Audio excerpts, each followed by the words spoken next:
to Arlington, Texas at ESPN's Monday Night Baseball. Nolan Ryan is on the mound as the Texas Rangers are home against the Milwaukee Brewers. Not only important for Ryan, but for the Rangers, because the standings in the American League West have Texas and Kansas City tied coming into today's play. They are chasing the Chicago White Sox. Hello, everybody. Gary Thorne and Tommy Hutton, and welcome. A full house will be on hand tonight. When he went out to warm up, they all stood and applauded Nolan Ryan. Only his fourth start of the season, Tommy, and it is important not only for him, but for the Rangers. It certainly is. Just an incredible story. Nolan Ryan, back in 1966 in September, Nolan Ryan broke into the major leagues with the New York Mets. He holds over 50 major league pitching records.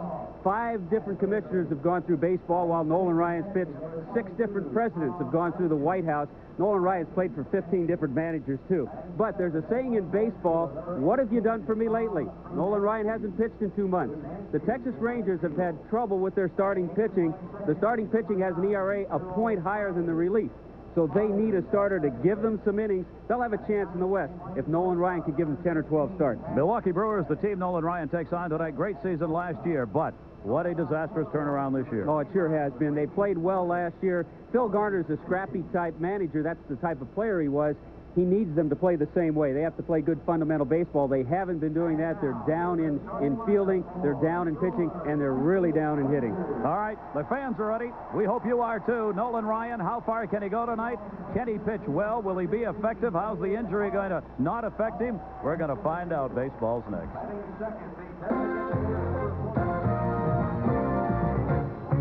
ESPN's Monday Night Baseball is brought to you by Budweiser. Fresh, pure, natural, proud to be your Bud. And by calcium-rich Tums. Tums helps wipe out heartburn and gives you calcium.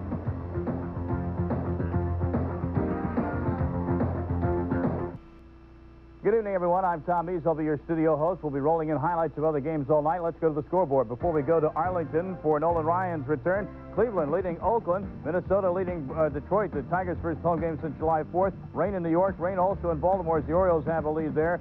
California leading Boston, and Toronto, that's right, 7-0 into the first inning. The Giants won this afternoon. The Cubs lead 3-0. Colorado, Florida tied. Pittsburgh up on Houston. No score St. Louis, Atlanta. And the Mets, San Diego, Philadelphia, the Dodgers a bit later on. Now let's go to Texas for Nolan Ryan's return and Gary Thorne and Tommy Hutton. Thank you very much, and welcome back, everybody. Arlington, Texas. Full house on hand here tonight. Nolan Ryan's return, the big story, and the Texas Rangers take the field, and Nolan Ryan on his way to the mound. Only the 4th start that he has made this season. And obviously, as Tommy said, for the Texas Rangers, if they are going to give chase, this is a man they need to have back in that starting rotation. Innings and effectiveness, both from Nolan Ryan. Yeah, what Kevin Kennedy would love to see from Nolan Ryan starting tonight are those quality innings. And I mentioned the starters for the Texas Rangers. They're 31 and 34. Earned run average is about 4.5. The relief is much better. So they need Ryan to take charge. It's a difficult situation, Gary, for Kevin Kennedy, because he has to look at Nolan Ryan, the legend, but he has to separate the legend from a starting pitcher. He needs to win the ball game. Importantly, he wants to get Nolan Ryan some work, too. Bill Garner's the man who's tried to load the lineup tonight to do the best he can against this Texas team, because they want to get out of the cellar. They are the Brewers. And for Garner, the lineup he's going to put out on the field tonight. Milwaukee Brewers will have Darryl Hamlin leading it off. He'll be in center field. The veteran Robin Yount makes the start at first base. Greg Vaughn, great season, the DH batting third. Former Texas Ranger Kevin Reimer will bat cleanup. He'll start in left field. B.J. Surhoff will be at third base. Doing the catching because of injuries, Tom Lampkin making the start. Tom Brunansky, unusual start for him tonight. He'll be in right field. Spires back in the lineup will start at second base. And batting ninth at shortstop, Pat Listad. Of course, we'll be looking at Nolan Ryan, the left hip, put him on the DL, the right knee. He had surgery. He throws 4 different pitches. We could tell you about them. We'd rather you hear from Nolan Ryan. This is the way I throw my 4-seam fastball, and do that when I try to ride the ball. When I try to sink the ball or run in on a right-hander or away from a left-hander, I throw a 2-seam fastball. When I throw my curveball, I throw it with 4 seams. This finger really is just a guide. There's no pressure on it. Pressure points on your middle finger and your thumb. My circle change up. I throw it like that. The index finger is not on the ball. You curl it. If I stay with it and throw it properly, it looks like a screwball that sinks. There he is live and ready to go. There you see the numbers on him this season, a couple of years in which he's not had a chance to pitch many innings. He is actually a bit nervous out there tonight, saying before the game, this kind of takes me back a little bit. It's been 27 years of Major League Baseball. It's been a while since I've tried to make this kind of a comeback. Hamilton leads it off. The pitch misses down low, and we are underway. Nolan Ryan returning from the last start he made on May 7th against Kansas City. That's the last time out. Hamilton, the leadoff batter. There's the strike from Ryan. Those are the numbers for Hamilton, who's having just a great year. Their center fielder putting up some big offensive numbers. One of the leaders in the off-speed pitch he goes after in offensive categories. He's fourth in hitting, in fact, coming into tonight's game. Good early sign from Nolan Ryan, because Kevin Kennedy said in the simulated game he pitched on Wednesday, the stuff was there, quality Major League Nolan Ryan type stuff. The problem that Kennedy said, he didn't know what type of command Nolan Ryan would have with that stuff. He has worked very hard to get back to this start.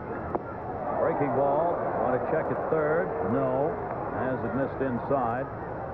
2 balls and 2 strikes on Hamilton. Will be followed by Yount and Vaughn in the lineup. Ryan, 320 wins, 289 losses in his career. He's been lit up this season in the few appearances he's had. He's pitched only 14 innings coming into tonight's game and given up 19 hits. But that's all because of injuries. He has not been himself at all this year. And on the first batter here, he goes 3-2. That is not unusual for Nolan Ryan. No, they expect a lot of pitches. He hopes to stay in long enough to throw 90 to 100 pitches. Threw 44 pitches in the first inning of that outing that he had on May 7th against Kansas City before he had to come out of the game. 3-2 delivery to Hamilton. Fist that one on the inside out swing foul. Holds the count at 3-2. Just to expound a little bit more on the starting pitching, the woes of the starting pitching of the Rangers over the last 25 ball games, starters have gone 7 innings, just 6 times. And so they've had to go into that bullpen. That's one of the reasons the Rangers have 12 men on their pitching staff right now. Kevin Kennedy has really had to make some decisions and still does. Doug DeCenzo was optioned out to Oklahoma today in order to make room on the roster for Ryan. 3-2 for the second time. I'll tell you something, for the Milwaukee Brewers, this guy at the plate, Darryl Hamilton's doing a number right here. This is exactly what they want done on these guys in the first inning against Nolan Ryan. Make him throw a lot. Has to be quite a night for that man, too. Phil Garner, he was a teammate of Nolan Ryan's in Houston for about 7 years. They became very good friends. And then, of course, they battled against each other when Garner was with Oakland, Ryan was with the Angels, and then Garner came to the Pirates, a little bit with the Dodgers. Ryan again, third time in the 3-2. Darryl Hamilton is gone.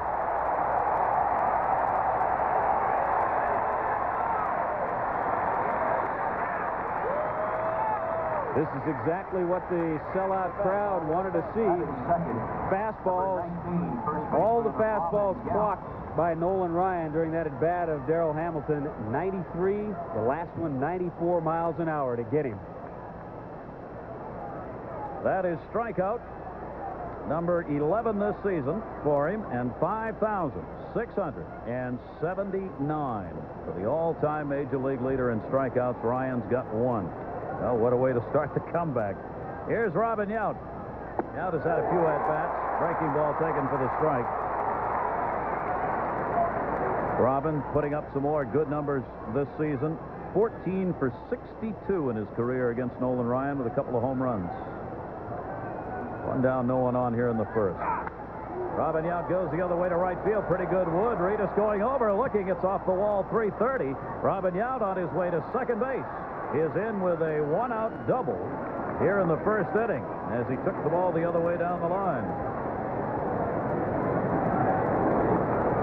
Let's check out the defense for the Texas Rangers in this ballgame tonight. We'll really focus in on the catcher, Pudge Rodriguez. You can see the dip in numbers as far as runners caught stealing. He's down a little bit this year, but still one of the more feared arms behind the plate in the American League.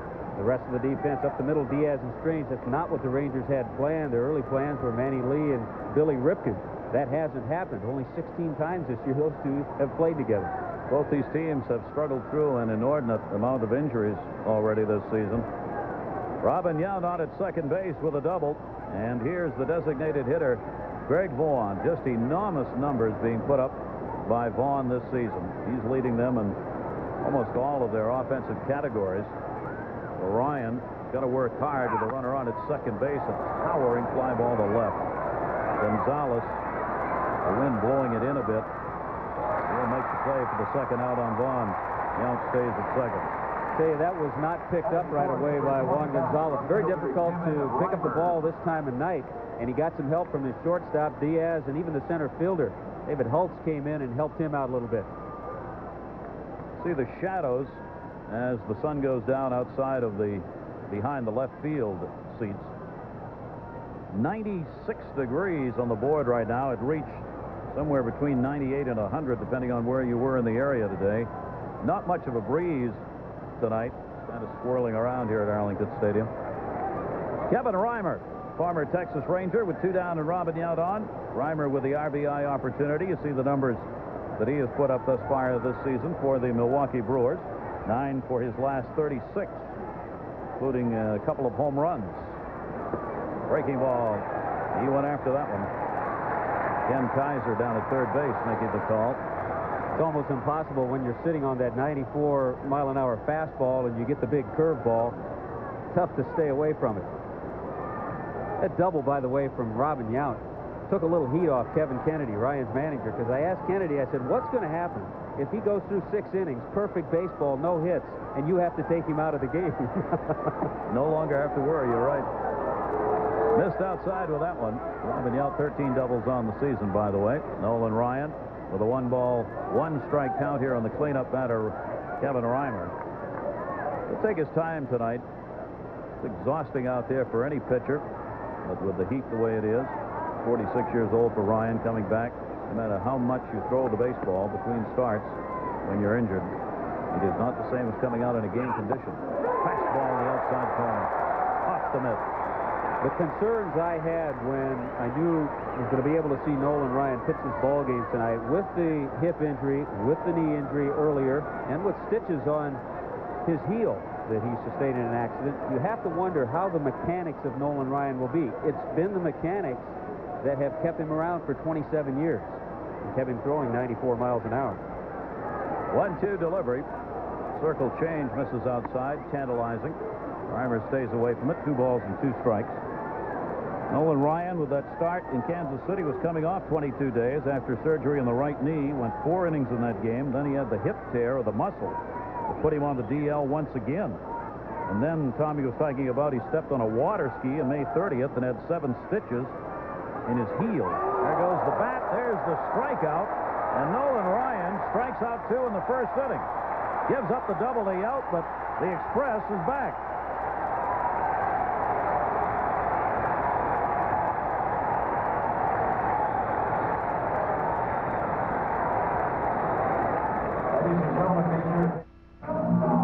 Ryan takes care of the Brewers. Now we'll have a look at the Texas Rangers. You take a look at their crowd on hand here tonight. There you see Dean Palmer down there bending over, the big home run hitter, part of this powerful attack the Rangers have. And for Kevin Kennedy tonight, starting lineup for the Texas Rangers will look like this. Real star at the top. David Halsey is playing in center field. We'll tell you about him. Julio Franco, the designated hitter. A sizzling Rafael Palmeiro at first base. The home run king, Juan Gonzalez, bats cleanup in left. And you were just looking at Dean Palmer, can put the shots out from third base. Gary Redus, the veteran, is in right field behind the plate. Pudge Rodriguez.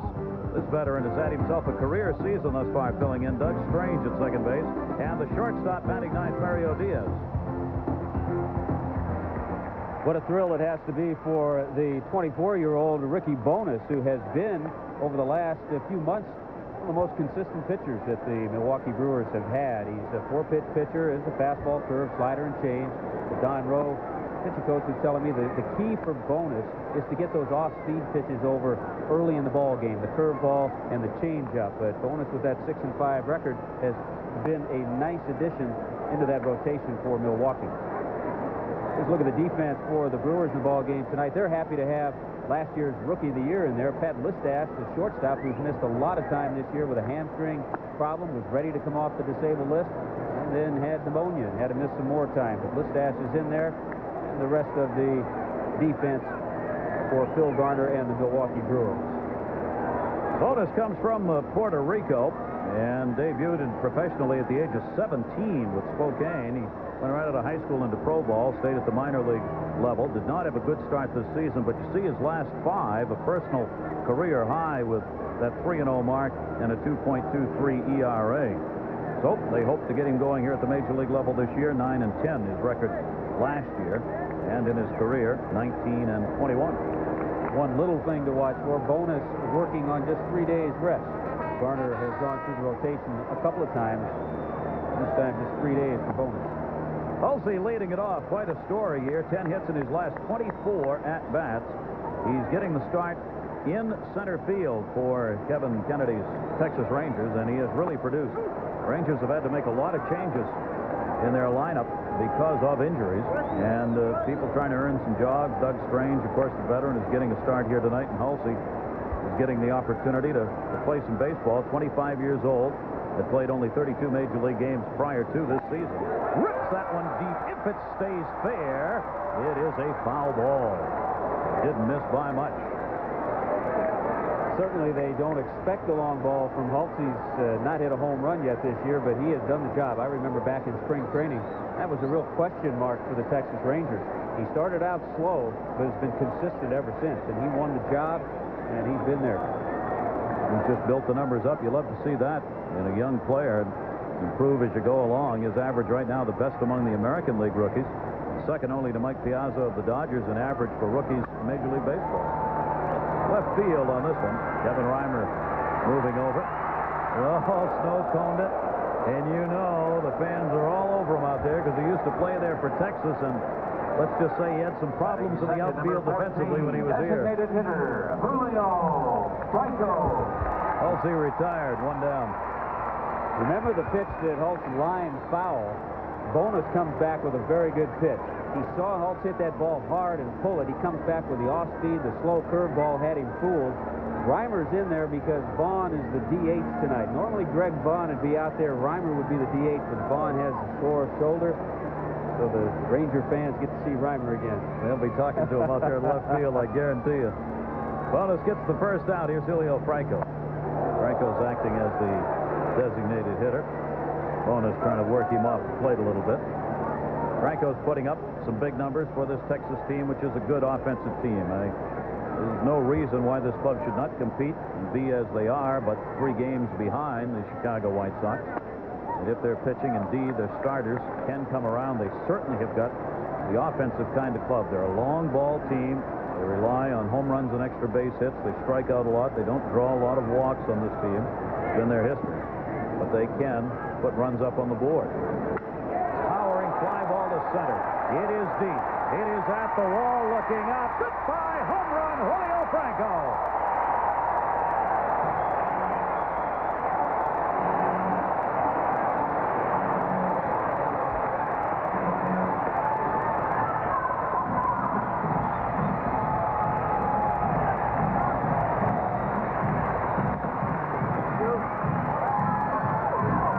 Over 400 feet away, Ricky Bonus, who gives up home runs. Well, it was a 90-mile-an-hour fastball to this 300 lifetime hitter.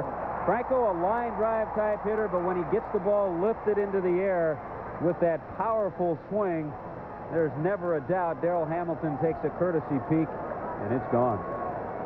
That is home run number 11 for him, and Franco gives the Rangers a 1-0 lead. Palmeiro down to first, played by Robin Yount, who's playing first base tonight. And there are 2 down. And there is Franco. 400 to dead center, and that was a dead center drive. I mean, it couldn't have been much straighter. 45 RBIs for him.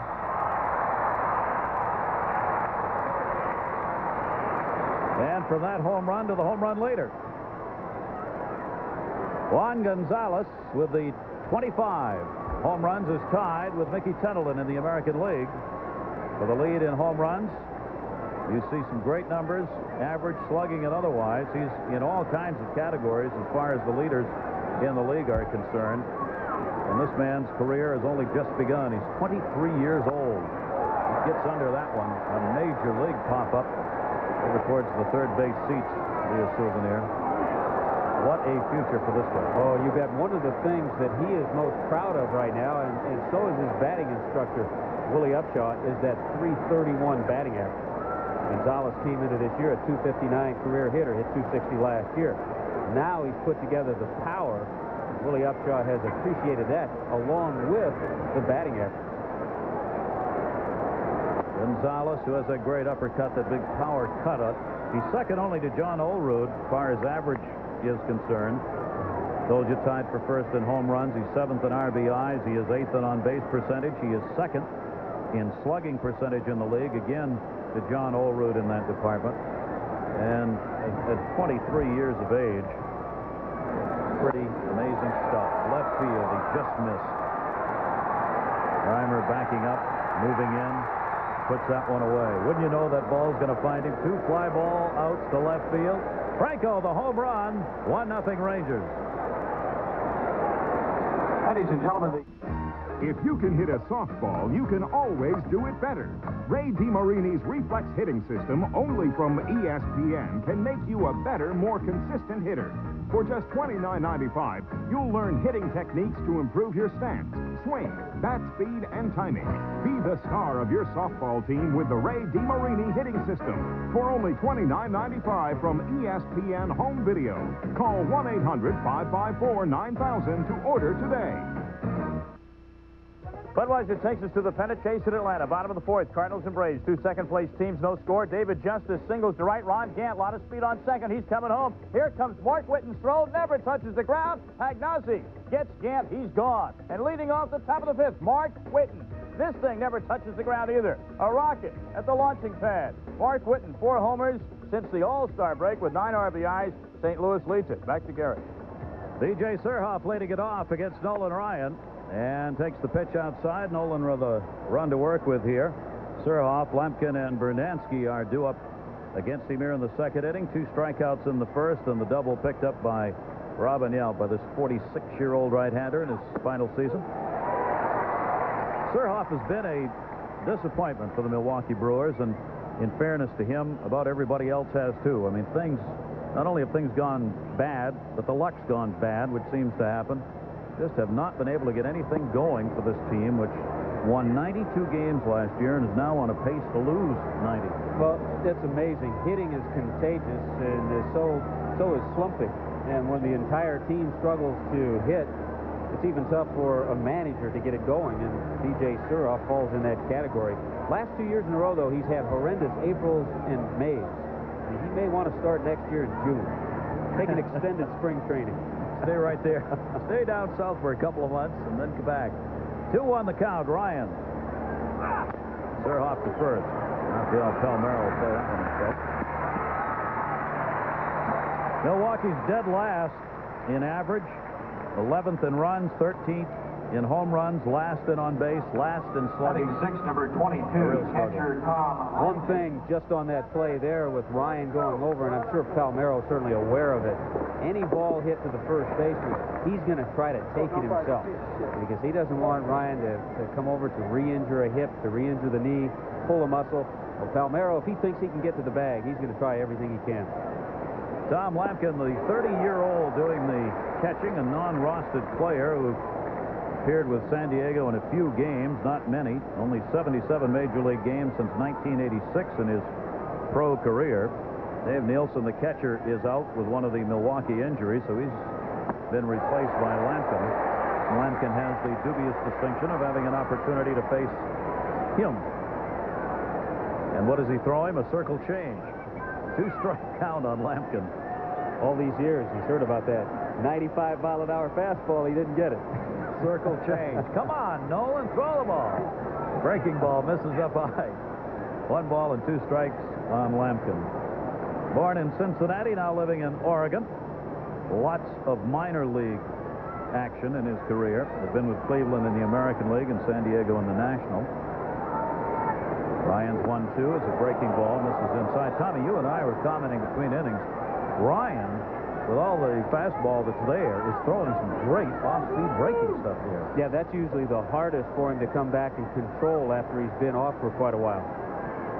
Circle change, which is that Scroogey action, as he said, down and away, and that slow curveball, that last pitch. Fastball away here. 2-2. Got it where he wanted it. Lampkin gives it a ride. Halsey, the center fielder, racing out. Can't get it right at the base of the wall. And the second double off Nolan Ryan is picked up by Lampkin. And he drilled that. About a 398-foot double right there. So there's a memory for him. Sure is. He finally got that fastball, too. 93 miles an hour. And it was out over the plate. He was able to reach, get some good extension. Stayed with it. Didn't pull off the ball. If his head, shoulder pulls off that ball, he doesn't drive it that well to right center field.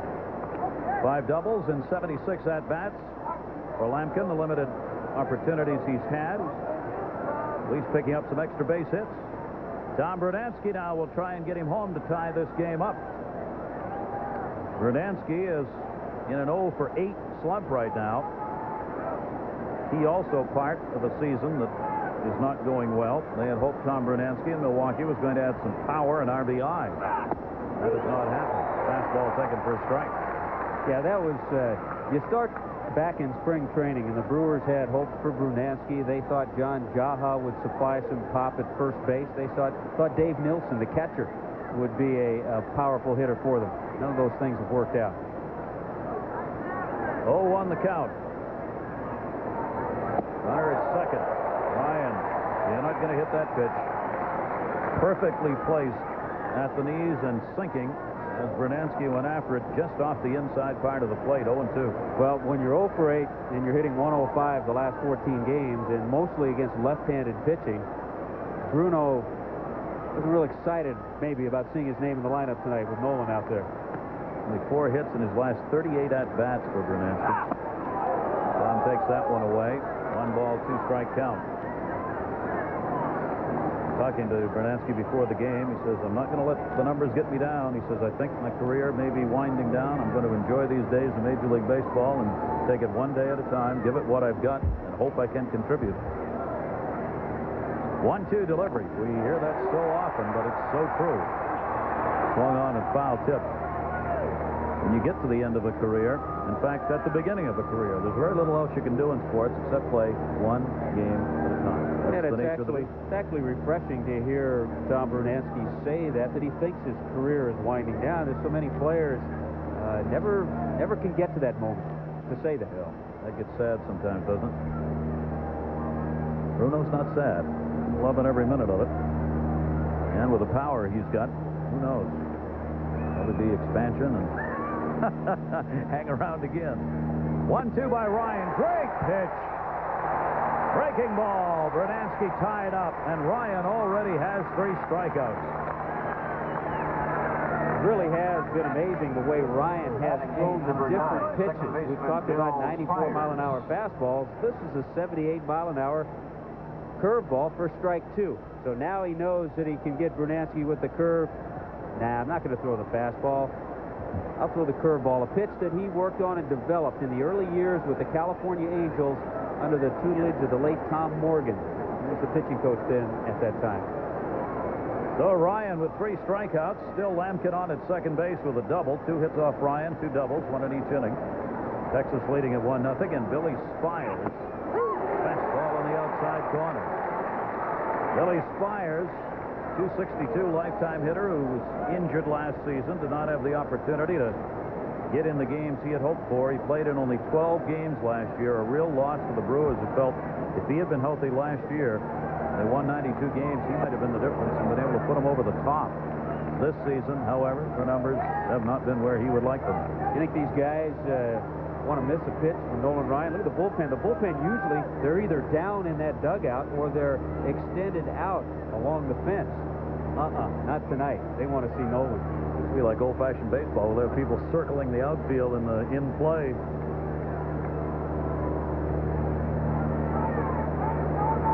Spires, 9 hits in his last 28 at-bats. The off-speed pitch fouls it off as Ryan continues to mix up the fastball and the off-speed pitches.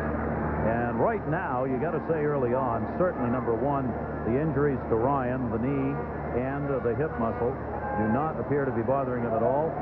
The mechanics look good. He's throwing easily. He's got good fastballs. The breaking ball's working, and Kevin Kennedy's talking and smiling, saying, hey, I think I got another starter. Boy, do they hope.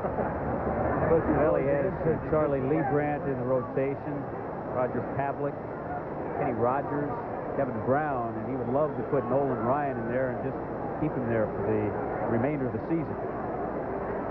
Those who filled in for Nolan Ryan when he was on the disabled list did not do well. Bohannon, Burns, and Nen went 2 and 5 with a 5.90 in 12 starts that would have been Nolan Ryan. So they never did find anyone to move in and take his place. Lampkin on at second base had the one-out double. He's waiting there with 2 down, and Billy Spires with a 1-2 count. Breaking ball.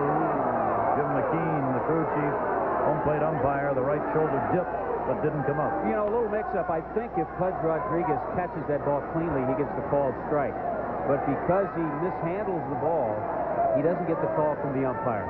Makes it a tough call for the umpire if the catcher doesn't catch it cleanly. We'll take it to 2 balls, 2 strikes. Nolan wanted the call. Fire still burns.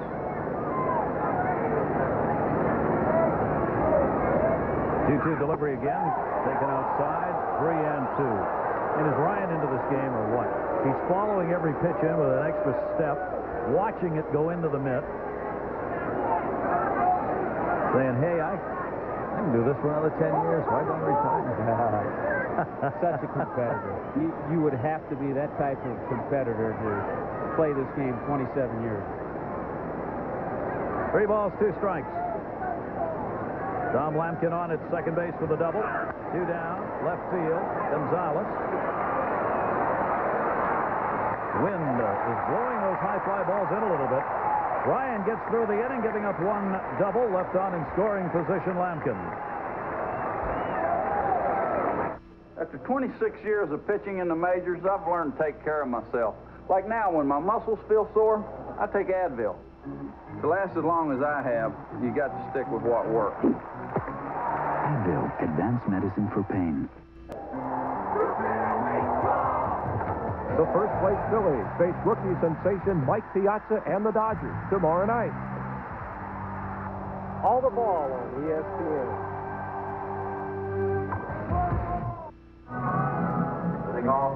Julio Franco's home run has given Texas the 1-0 lead. That can be taken care of in a hurry again by this guy. Dean Palmer standing in.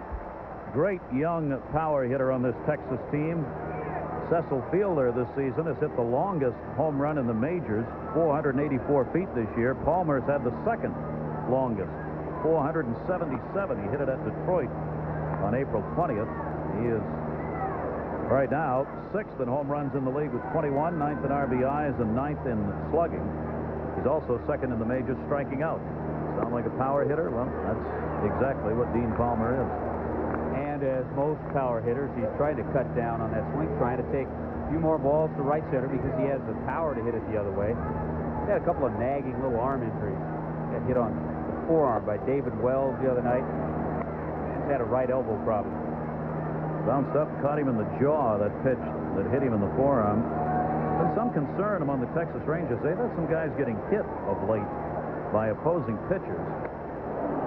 And some talk around the fans and even some of the players about it may be time to do a little protection job.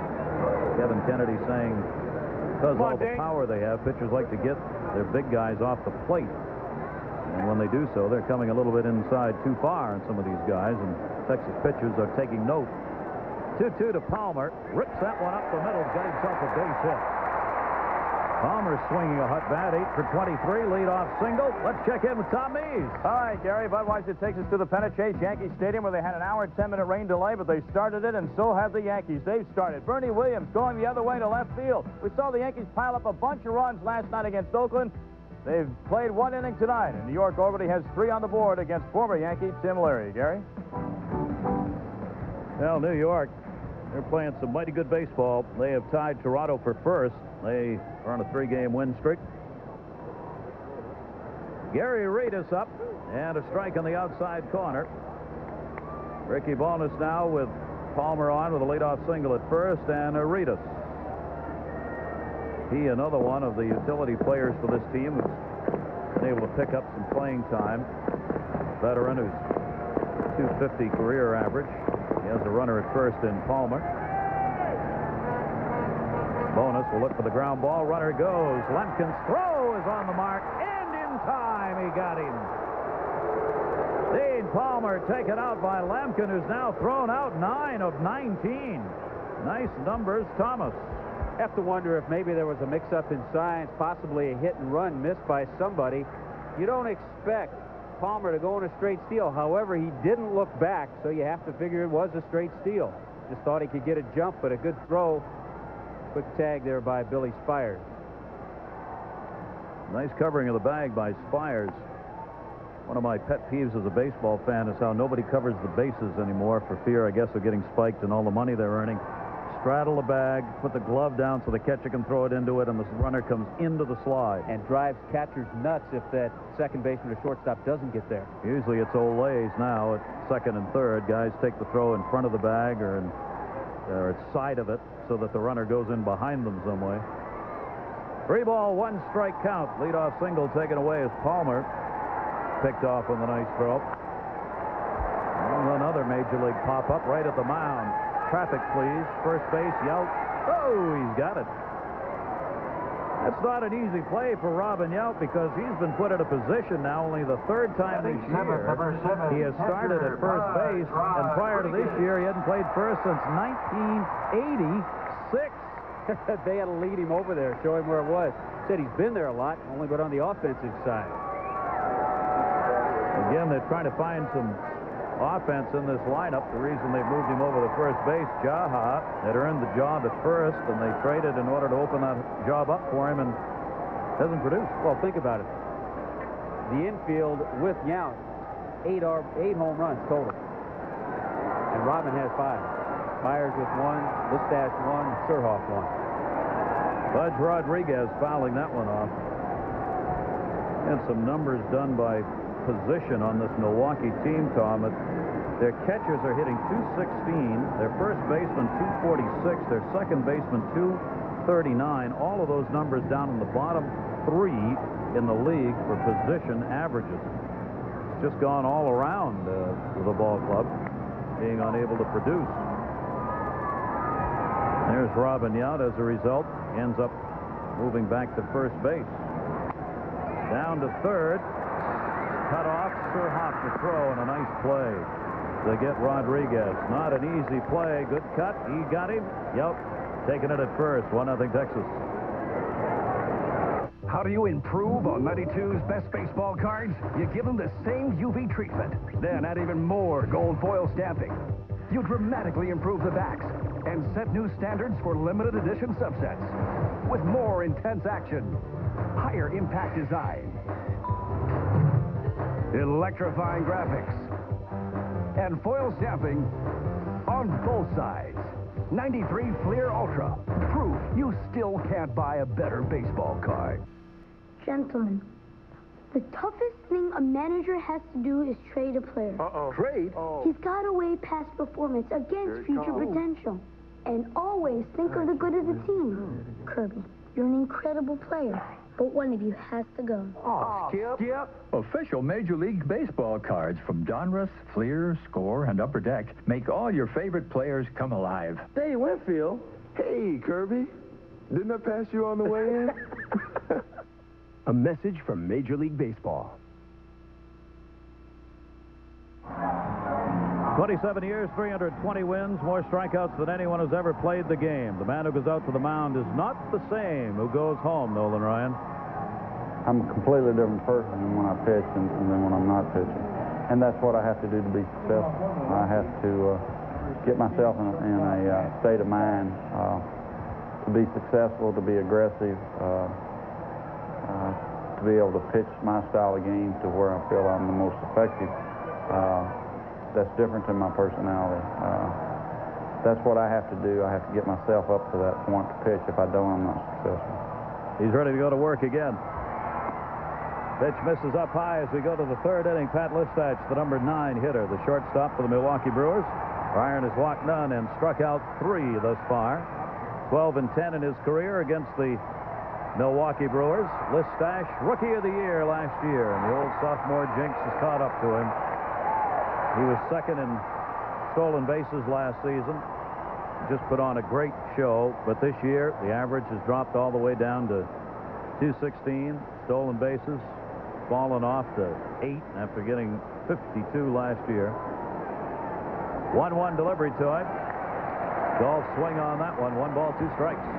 And he's also only played in 46 games. You know, Nolan Ryan, we've had so many wonderful stories that you can tell about him.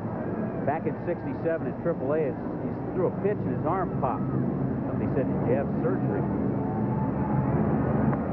He said, "No." He said, I'm pre-surgery, pre-radar gun, and I didn't even pitch against aluminum bats when I was a kid. In fact, nobody had even thought of aluminum bats when it came to that point.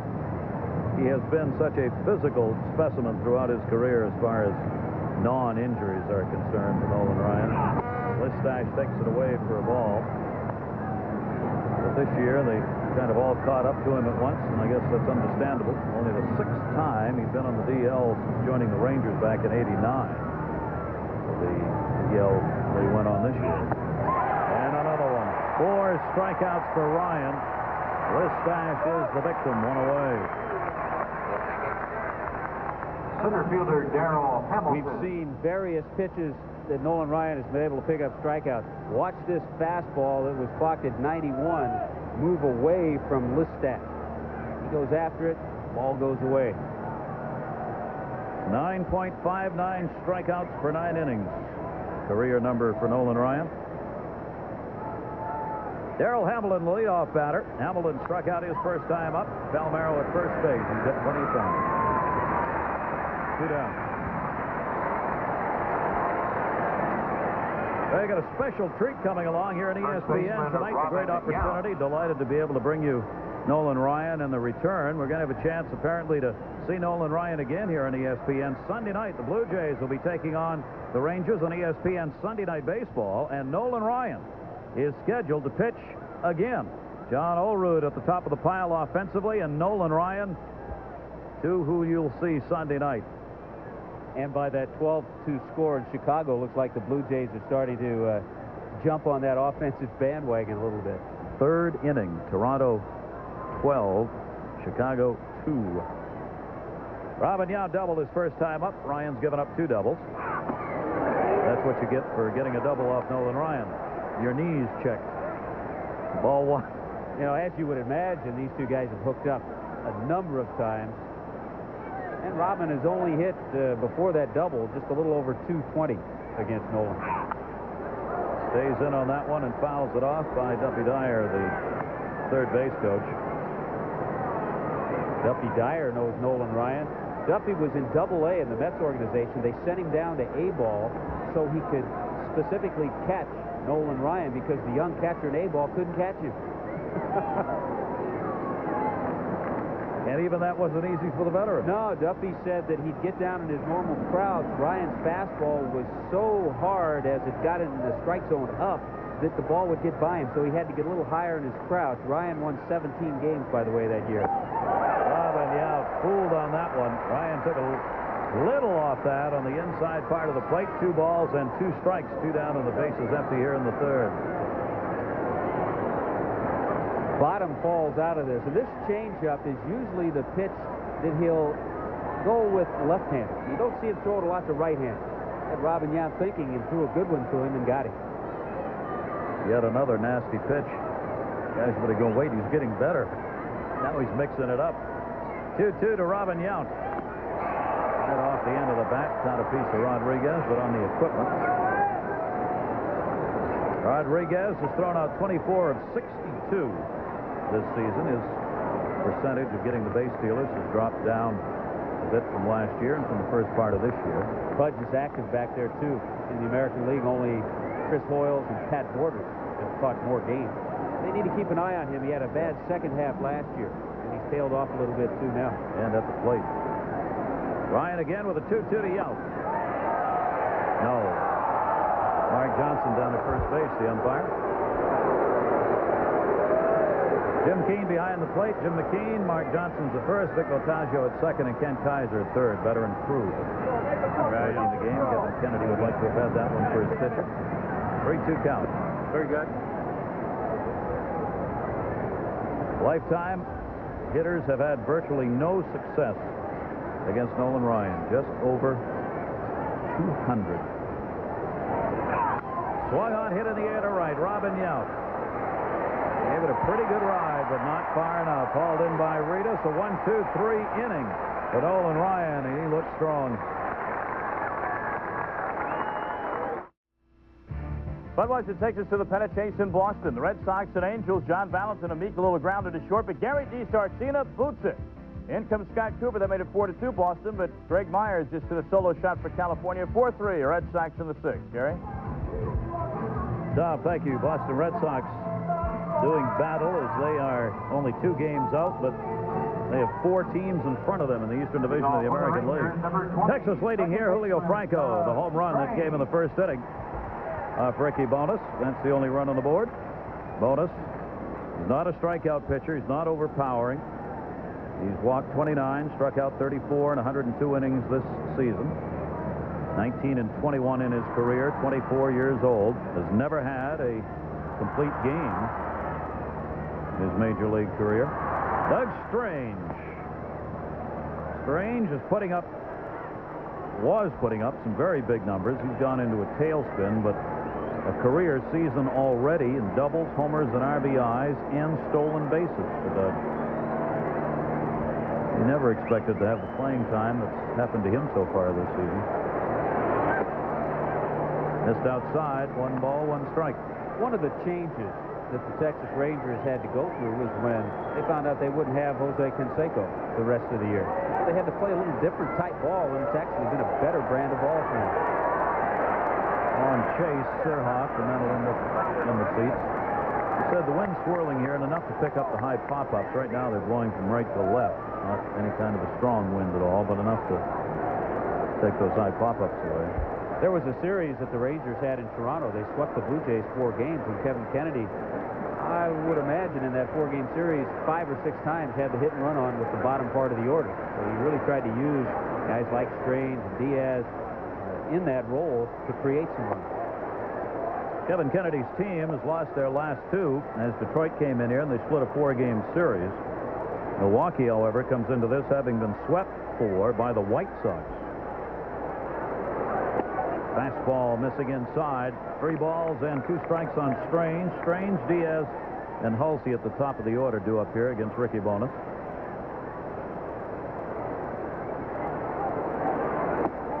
And he's on. Lead-off walk, first given up by Bonas. And the Texas Rangers get the lead-off man on base here in the 3rd. Well, let's see if Kevin Kennedy follows that plan he had going up in Toronto. He had Palmer caught stealing in the 2nd. I think that probably was a straight steal, but this is a different situation because you have 2 different type players involved. Diaz, the hitter, who has pretty good bat control, and Strange, the runner at first base. All right. Keep an eye on it here and see what he decides to do. Mario Diaz will try and move him up. Pops it up. Diving catch made Lampkin. Boy, is he putting on a show right now. This catcher, non-roster, up for Nielsen, who's injured, has already made 1 great throw down to take Palmer out at second base and a tremendous play on the bunt. In order to make this play as a catcher, you have to have quick reactions and get out of that crouch and pick up the baseball. Lampkin does both. Gets out quickly, picks up the ball, and then is able to hang on, and he doesn't drop it. That's a good play. Boy, does that ever help a pitcher? Look at his look, too. He knew exactly the situation. David Hulsop, now the leadoff batter who flied out to left his first time up. Runner remains at first base. Strange. Diaz did not get him moved up. And Ricky Bonas, the benefactor of that. Sirhoff stays in at 3rd off the cut of the grass. And that's fouled off. Hulse has seen Bonas a couple of times this season, a couple of games. He's now 2 for 4 against him, the chances he's had. Checking down to see what Kevin Kennedy's got on. Dave Oliver coaching at 3rd. Mickey Hatcher at 1st for the Rangers. 0-1 the count. Strange, big lead at 1st. Strike taken.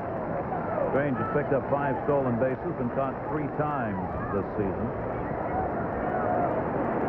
Looking for anything here, it's the hit and run. Big hole between first and second base. Holst to pull the ball with the bag being held by Robin Young.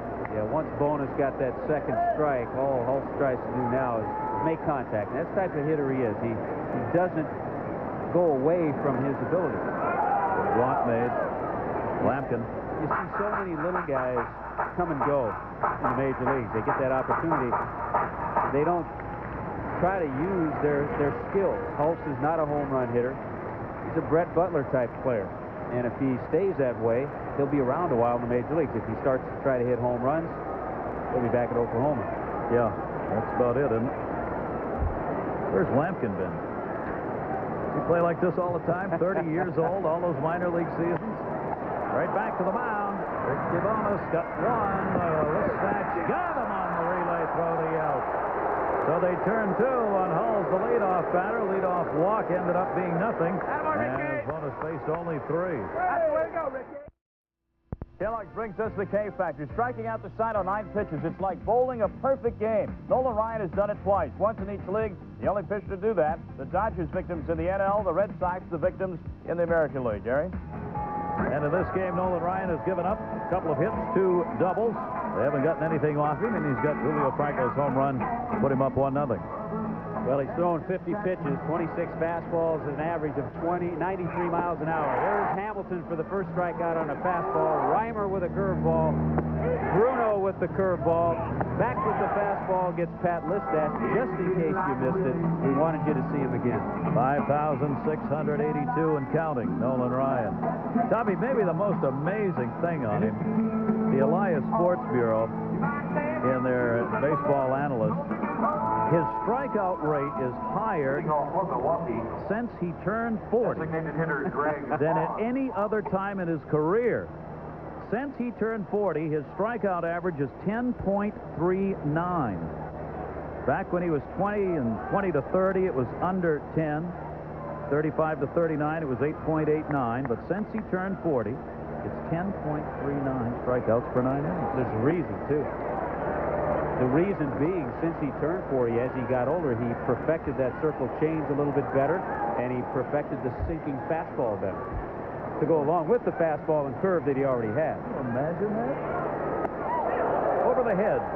Greg Vaughn, the designated hitter, flied out his first time out. That's why Ryan and wine are so often compared.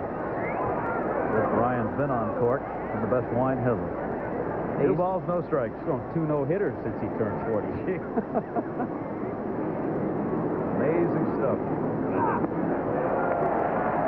A wicked good fastball right there. 2 balls and 1 strike. The wins, though, have not been there over the past seasons. He's just not been able to get the W's the way he would like to have had, and as have come along in the past. 6 wins in his last 30 starts over the last 2 years. This season, a 1-2 record. 2-1 got him to chase the fastball. Hamilton turns around to ask the umpire where it was, and Jim McKean says it was out there. 2 balls, 2 strikes. Some umpires will answer that question, but usually the veterans do. Some of the younger umpires are a little reluctant to say whether it was in the strike zone or not when you swung at it. They say it looked bad. They say, no, it sounded good to me. Yeah. 2-2 to Vaughn. 3 balls, 2 strikes. All-Star, Greg Vaughn. Got a base hit in the All-Star game. He was proud and pleased to be there, too. Certainly has earned it. 9th in home runs, tied for 5th in RBIs. Went to the All-Star game with a second best runner in scoring position average for Mo Vaughn. I guess Vaughn's the magic number when you're talking about runners in scoring position. Mo Vaughn was first at the All-Star break with Boston, and Greg Vaughn in Milwaukee was second. 412 was his average with runners in scoring position at the break.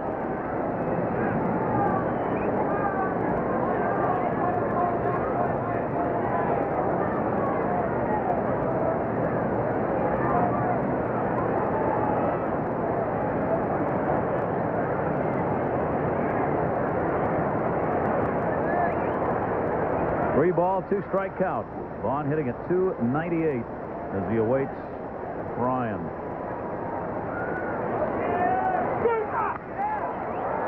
Get around on the fastball outside of first. Palmeiro with chase, no play. You know, you always come across these types of stories, but years ago, in his last year with the California Angels, Buzzy Bavasi, a very good judge of baseball talent.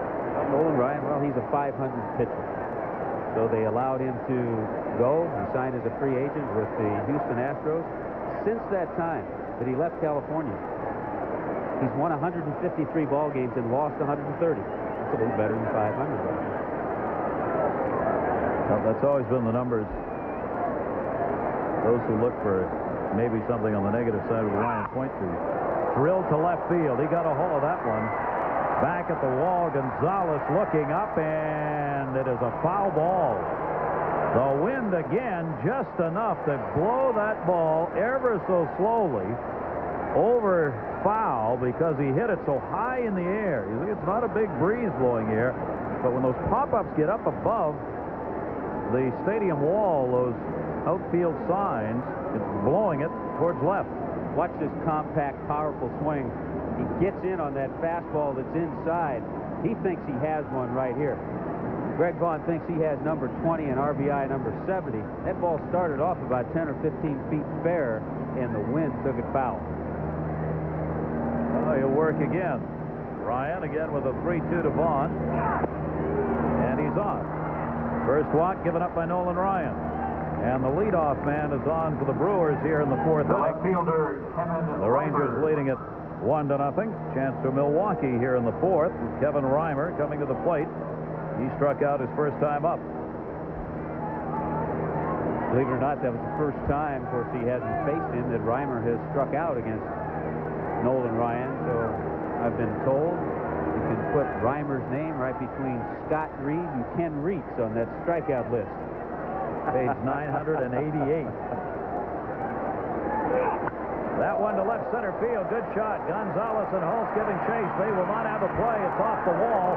Good break by Vaughn. He's going to come in and tie the game up, and it's an RBI double for Kevin Reimer, who comes back against his former teammate and former teammate Nolan Ryan to get the RBI. And the walk hurt Nolan Ryan. 1-1. And that was a true gapper. Hit hard. He gets three him over. doubles now off Nolan Ryan. The 3 hits for the Brewers. Something towards first. Take 27th extra base hit for Reimer, and when he is hitting well, he hits the ball that way. When he's not hitting good, he pulls that ball and doesn't hit it as hard. But finding that left center field gap shows that he swings it that well. Reimer heading to third. Palmeiro thought about a throw, decides against it. Surhoff retired again. Second time he has grounded out to Palmeiro. One of the toughest plays in baseball is what Palmeiro was thinking about that time. That ground ball to first and a runner going to third. It's difficult because first baseman rarely makes that throw, ever. Practice or game conditions. Well, I know. Just don't do it. I know you saw a guy make that play a few times. Keith Hernandez. Yeah. It's a throw, as you said, you don't practice it a lot. But the heads-up first baseman, now Palmeiro he looked because he knew Reimer doesn't have great speed. That's why you look. Decided to take the outfield early in the game. Later in the game, a little different story. Yep, maybe you go for it. Infield now is drawn in. Lampkin had a double his first time up. The catcher up with 1 out. The game tied at 1-1. Ryan has given up 3 hits, all doubles, and there's the infield. It's drawn in to go for a play at the plate here against the left-handed hitting Tom Lampkin, who picked the double up in his first at bat. Lampkin has put on a show here in this game. Breaking ball, missing down low. Blocked a couple of balls. Made the pop-up catch. Thrown out a base runner. 30-year-old non-rostered catcher. Duffy Dyer with the signs from third. It's really kind of a strange setup the Brewers have. They have actually 4 catchers on their roster. You mentioned Nielsen. Joe Kamak, right-handed hitter. 3 catchers right there. And then B.J. Surhoff can count. Surhoff making the move down to third for Phil Garner's team, where he's been playing. Garner's club 37 and 53, 12 and a half games out. Last in the division, worst record in the American League. 5-9 in the month of July for Scrap Iron. 3-0 count here. Strike of the letters by Ryan.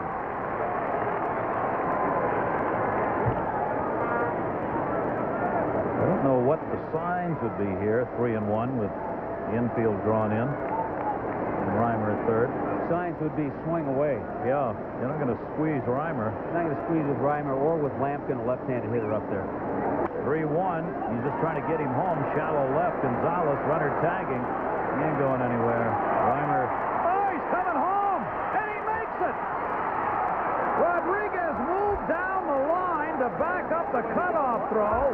Kevin Reimer tags up on a shallow fly ball against Gonzalez. It was a bad throw by Gonzalez. And Rodriguez, I don't know why he'd gone so far down the first baseline to back it up. You called it, though. That's exactly why he leaves. He thinks the throw is going to come through. He doesn't think that Reimer is even going to come, but he took off. That's the type of play we talked about, scrap iron. Phil Garner, that's the way he has his club playing. Why not take advantage of it? And he did, and Gonzalez's throw was offline. Credit Lampkin with his 15th RBI, and it's a 2-1 Brewers lead now. Tom Brunansky stands in. Bases are empty, 2 down. RBI sack fly for Lampkin.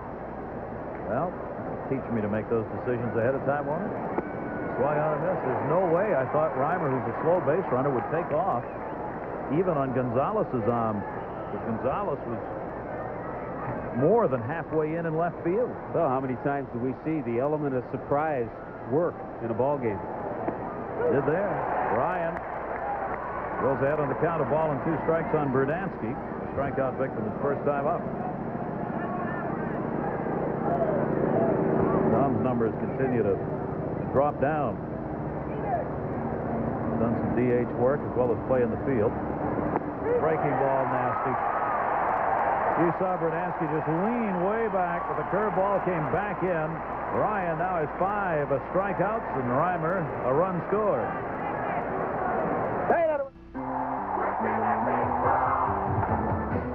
All-star Frank Thomas powers the White Sox in their first-place struggle as they face hot-hitting John Overroot of the Blue Jays. Live at 8:30 Eastern on ESPN, Wednesday Night Baseball. Rangers designated hitter, Julio. Beautiful night here in Texas. Temperature all the way down to 94 degrees now. Get that jacket on. And, of course, a full house on hand. They were scalping tickets outside for a couple $100 to get in to see Nolan Ryan here tonight. Julio Franco, the only run up there for the Texas Rangers. He picked up the home run in the first inning. Tommy said this is a lifetime 300 hitter, Franco. And he got home run number 11, his first hit off Ricky Bonas, and 4 at-bats against him.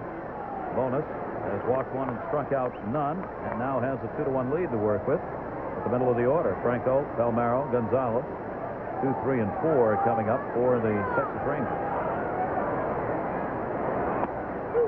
Franco with that most unorthodox stance. He was teaching a young ball player how to stand at the plate.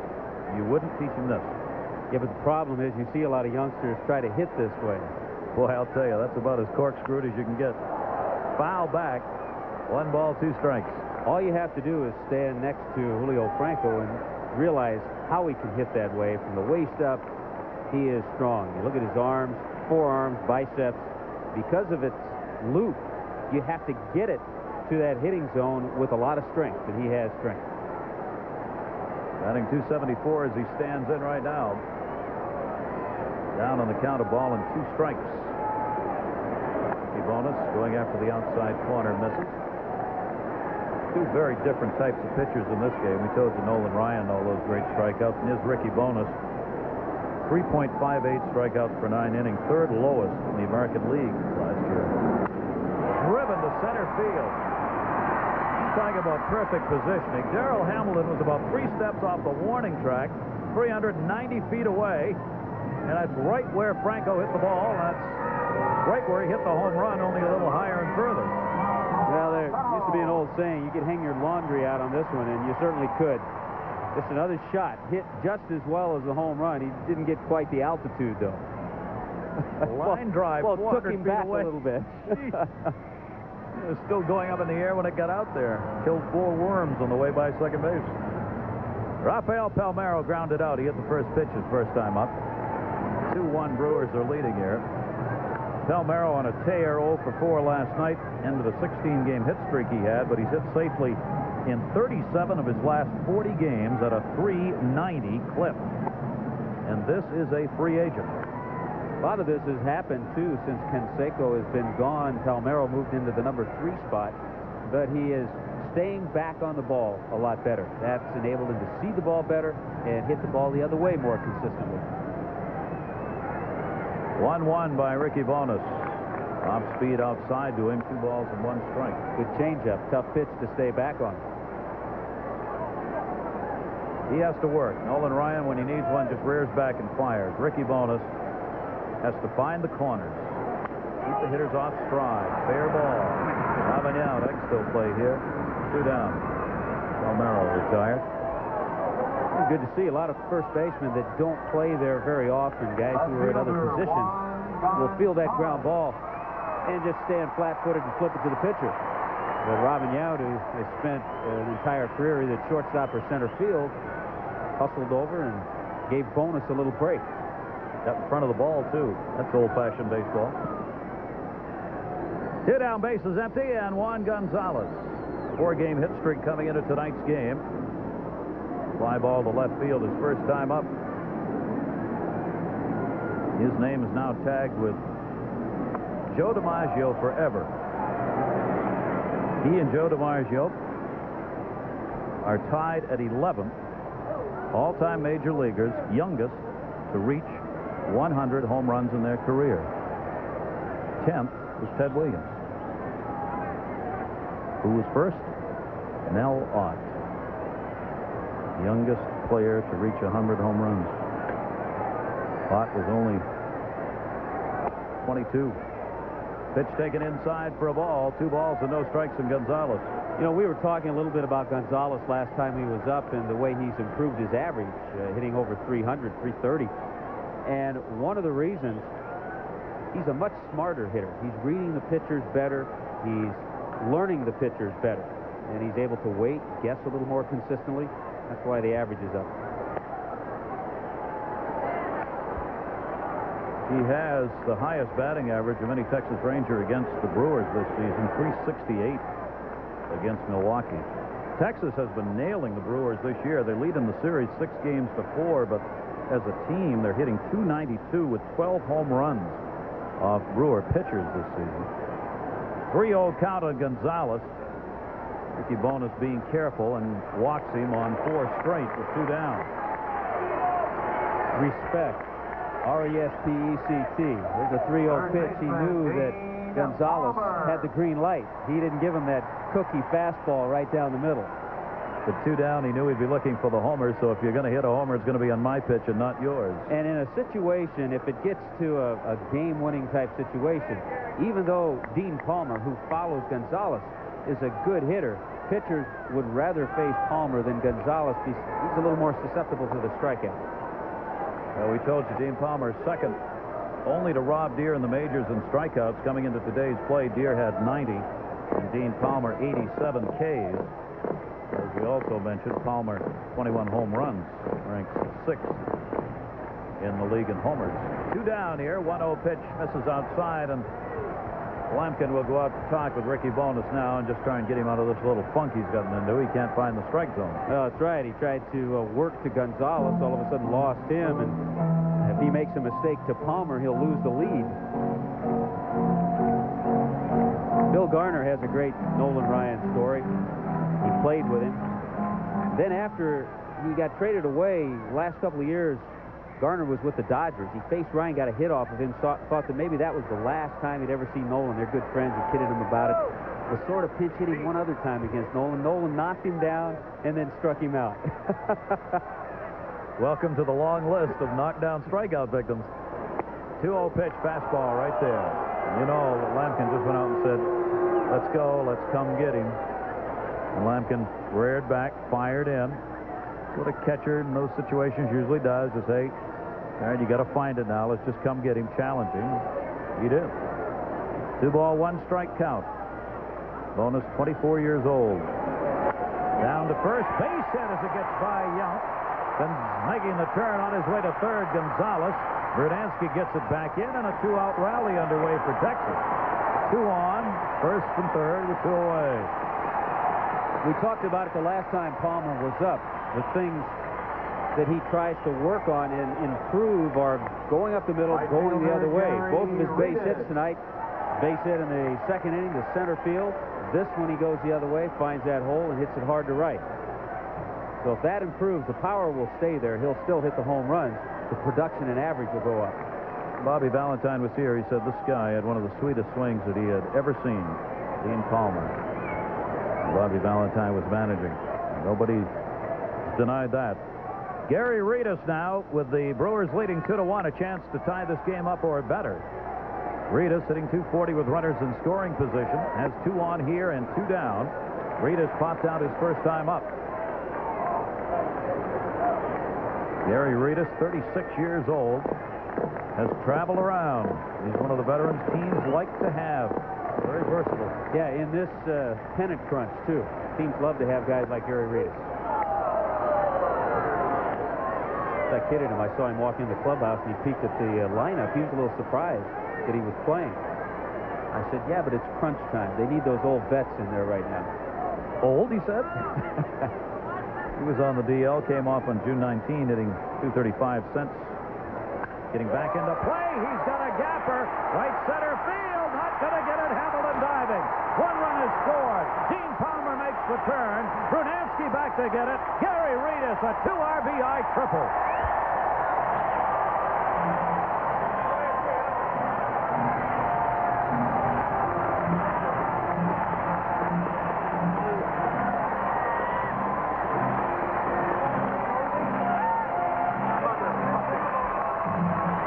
Good hitting by Gary Redus. Watch him go after this pitch. Fastball low and away. And that's why you want those veterans in that situation. Maybe a bad choice by Hamilton. He surrounds it and cuts it off. Only 1 run scores. Redus has a double. Ryan likes it. Look at it. Come on. Drop. Drop. And Texas has the lead back for you, Nolan Ryan, 3-2. Gary Redus gets his second triple of the season. He now has 13 RBIs, and this is all coming with 2 down. Pudge Rodriguez, the catcher, right field. Brunansky coming will make the catch. Redus gets the big hit. The walk to Gonzalez, the single by Palmer with 2 out, and the triple by Redus. Oh, hi there. See if we can get you guys excited today. Football fans, what's it mean to be extreme? Now, Sports Illustrated pushes it to the limit with an intense new video, NFL Extreme. It's football with an attitude.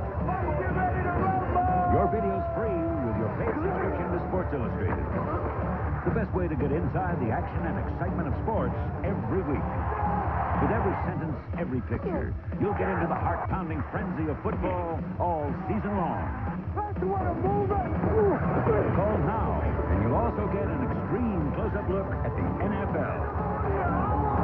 Your free NFL Extreme video takes you down on the field with the fastest and the fiercest. Find out what it's like to go over the middle and over the edge. From top to bottom, NFL Extreme takes no prisoners, and it comes with 54 issues of Sports Illustrated, including the 2 big football preview issues for only $1.39 an issue. Save over 52% off the cover price. That's what you wait your entire adult life for, Reggie. Call now, and we'll also give you the NFL Video Yearbook of your favorite team, free with your paid subscription. I like this kind of party, baby. Your team video takes you into the trenches for an action-packed review of 92 and a look ahead to 93. Pick any one of the 2018 videos. It's your choice, free from Sports Illustrated. The best way to get into the action for more than 24 million readers every week. Let's show them how it starts. Call now and get into a season of football from a different angle with Sports Illustrated. And your 2 free videos, NFL Extreme and the team video of your choice. For quicker delivery, use your credit card. Find out what it means to be extreme. Then, find out why nobody's into sports like Sports Illustrated. Get into it. Line score over 4, 3-4-0 for the Rangers back on top, 2-3-0. Rangers are chasing the Chicago White Sox, who are right now losing to Toronto 12-6 in the 5th inning. So they've got a chance maybe to gain some ground. The Chicago White Sox, a team they have beaten only once in 6 games, Texas has. Kansas City losing their ball game to Baltimore, too. Ryan, 70 pitches through 4 innings, 50% fastballs. So 25 curves and 10 changeups to go along with that. And those fastballs, most of them in the 94, 95 mile-an-hour range. Nice assortment of pitches by Ryan, making the comeback here. First time he has pitched since May. Ryan making just his 4th start of the season in the hopes that not only for himself but for the team, he'll be able to contribute in this second-half drive. Billy Spires taking the pitch down low. Spires flied out to left his first time up. Ahead on the count here, 2 balls and no strikes. Spires batting 8th. Listash and Hamilton are due up here in the 5th inning. Big sellout crowd on hand here in Arlington. 2-1.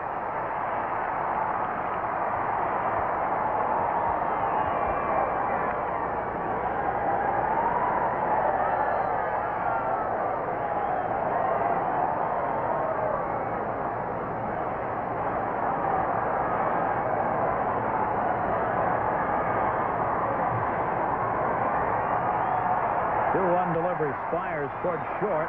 Diaz. Big throw to Palmeiro. 1 away in the 5th inning. Tom.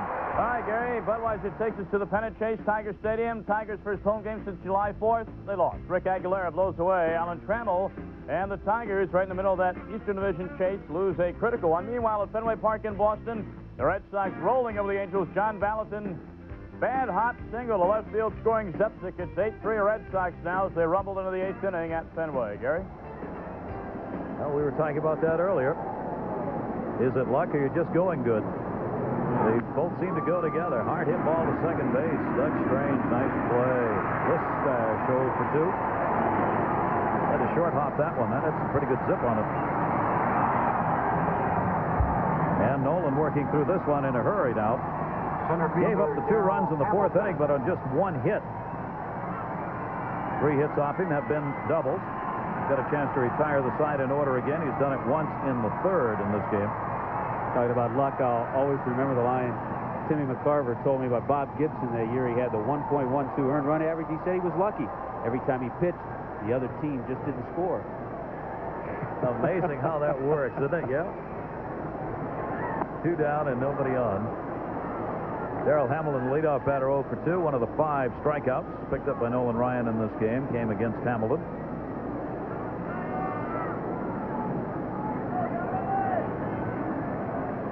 Ryan trying to get through this inning on something other than 10 pitches. He has thrown 6.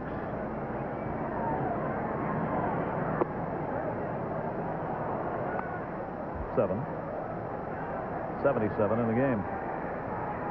100 is the number. Somewhere between 90 and 100 where they'll start talking to Nolan. 2-0 delivery. Strike on the inside corner. 2 balls and 1 strike. I think the thing that's been incredible is the fact that he's only walked 1 batter. I think Kevin Kennedy and Claude Osteen, pitching coach of the Rangers, certainly surprised at that. 2 balls, 2 strikes. And still humming it.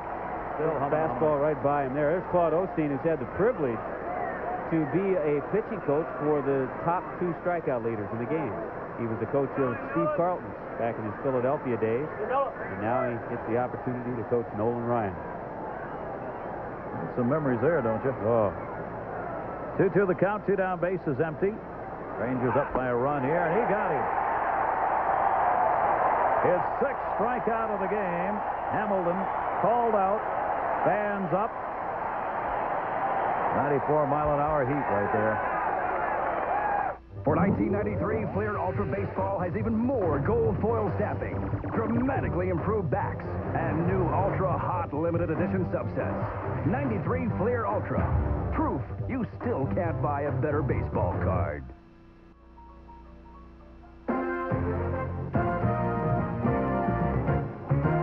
ESPN's Monday Night Baseball is brought to you by Bud Dry, the less filling beer with a lot more taste.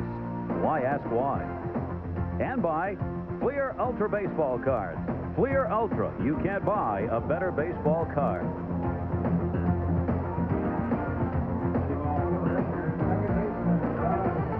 We're certainly not going to argue with that.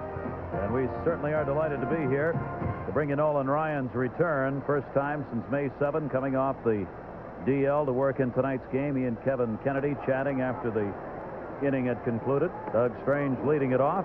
Ricky Bonas walked 2 and struck out none. Gary Redus with that 2 RBI triple, the big hit off him in that last inning. Strange, Diaz, and Hulse at the top of the order for the Texas Rangers. 0-1. Has to be an interesting evening for the young pitcher for the Milwaukee Brewers, Ricky Bonas. All the attention and focus on Nolan Ryan tonight. Packed house, sellout crowd. Sure, the whole Milwaukee team, it's kind of like, hey, remember there's another team we're playing here, there's a game. Right. Bonas, you forget, came over in that deal that involved Gary Sheffield when Sheffield was dealt to the San Diego Padres. And last year he was, for the most part, their number 5 starter. He's moved up to the number 2 slot this year.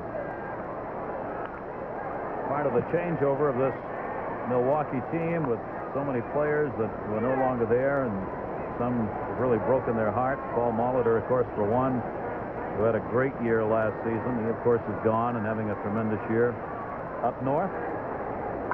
That one off the end of the bat to right field. That's one of those you go, boy, if he could hit that, just think what he'd do if he really got a hole in one. Brunansky hauls it in. Strange retired. Diaz. He got all of it.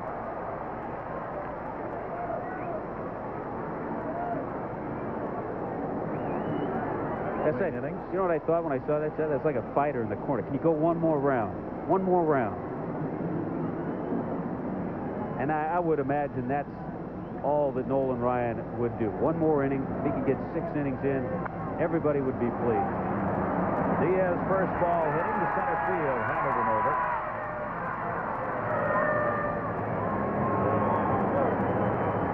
Diaz is 0 for 2. Darrell Hamilton trolling center field for the Brewers. 2 down, nobody on. Here in the 5th inning, David Hulse coming up. He's 0 for 2 with 2 down, and Texas up 3-2. Hulse is going to take his time, Gary, because a couple of quick outs, the fly balls by Strange and Diaz, and we saw Nolan Ryan getting toweled off. So Hulse is going to take his time just to allow Nolan an extra breath in the dugout before he goes out for inning number 6. Texas native right here. 25-year-old from San Angelo, Texas. Played some college ball here also in Texas, in Kerrville at a junior college. Good idea, too. Hulse even taking the pitch. Yeah, give him some room. 0-1 count, 2 down, and nobody on. 10 hits in his last 26 at-bats. For Hulse now hitting at .294. And the breaking ball misses down low. 2 balls and 1 strike.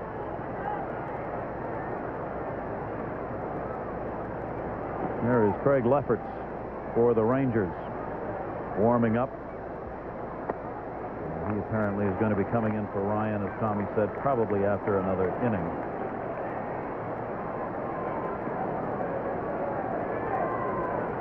Three-1 delivery. And Bonas gets the strike, full count.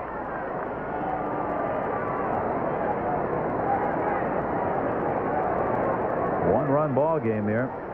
Bonas trying to hang tough, especially if Ryan's going to go out and then get to a pen, which has been way overworked here in Texas. 3-2 delivery. Heads up. That'll shake those guys up. There's Jamie Navarro talking about the pitching staff. A bit of a disappointment. Navarro's 5 and 7. Bill Wegman, who's on the DL, is 4 and 14. So you look at those 2 pitchers right there. Cal Eldred has been fairly consistent. He's the number 1 starter right now. There have been some disappointments in the pitching corps for the Brewers, too. Bonas will work again. The 3-2 count, waiting on the new bat being boned up here by Hulse, who had to go over. That'll give Nolan Ryan a little more time. See, look how refreshed he looks. Ready to go.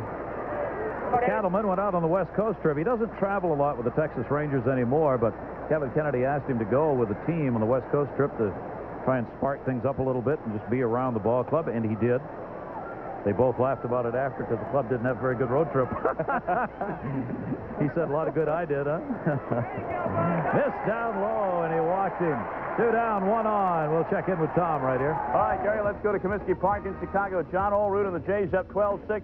Make it 13-6. Olerud's 17th homer. Important because it's his 74th RBI, and with a hit, he's now batting .400 again. You can see Olerud and the rest of the Toronto Blue Jays against Nolan Ryan and the Rangers on Sunday Night Baseball. Olerud in his career against the Ryan Express, only 2 out of 17. That translates into a 118 average. But tonight, John Olerud and the Jays having a big night in Chicago. We'll see him Sunday in Texas. Gary. Tom, thank you. And he's back at .400 again. John Olerud leading the major leagues. What an offensive season for him. And you'll see him Sunday night against Nolan Ryan, who's going to be starting that game. Holtz is on at first base with 2 down. The third walk given up by Ricky Bonas.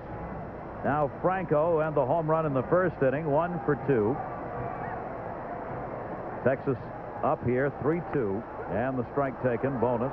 Franco backing off that pitch. I think he may have thought Holtz was going to take off. He's going to take the pitch, and Holtz did not go. Remember, Franco with that home run, then he also nailed that line drive, so he's hit 2 balls on the nose tonight against Bonas. Holtz with a pretty good lead, though Bonas will step off and get him back. 20 stolen bases for Holtz, who leads the Texas Rangers. He's also been caught 9 times. Well, obviously not afraid to run and a real threat to go right here. 2 down. Franco at the plate. 0-1 delivery. Inside corner strike again. 0-2 on Franco. He hasn't been happy with either of the first 2 calls. Dave Oliver, third base coach. The other thing to keep in mind with Ricky Bonas, we mentioned it at the beginning of the ball game, he's working on 3 days rest. So he's closing in. That, I believe, was his 70th pitch to this point in the ball game. You may see both these bullpens and lots of them. Pitch out, not going on a 1-2 count on Franco. And probably the reason Kevin Kennedy has his bullpen started now, if Nolan Ryan, when he goes out in the 6th inning, gets in trouble, he can immediately make a move. He doesn't have to start warming somebody up. He'll have somebody ready. In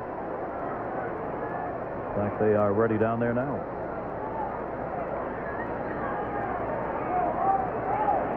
One ball, 2 strike count. Franco will step out. Julio this season, 11 home runs, a triple, and 20 doubles. All those extra base hits that he piles up.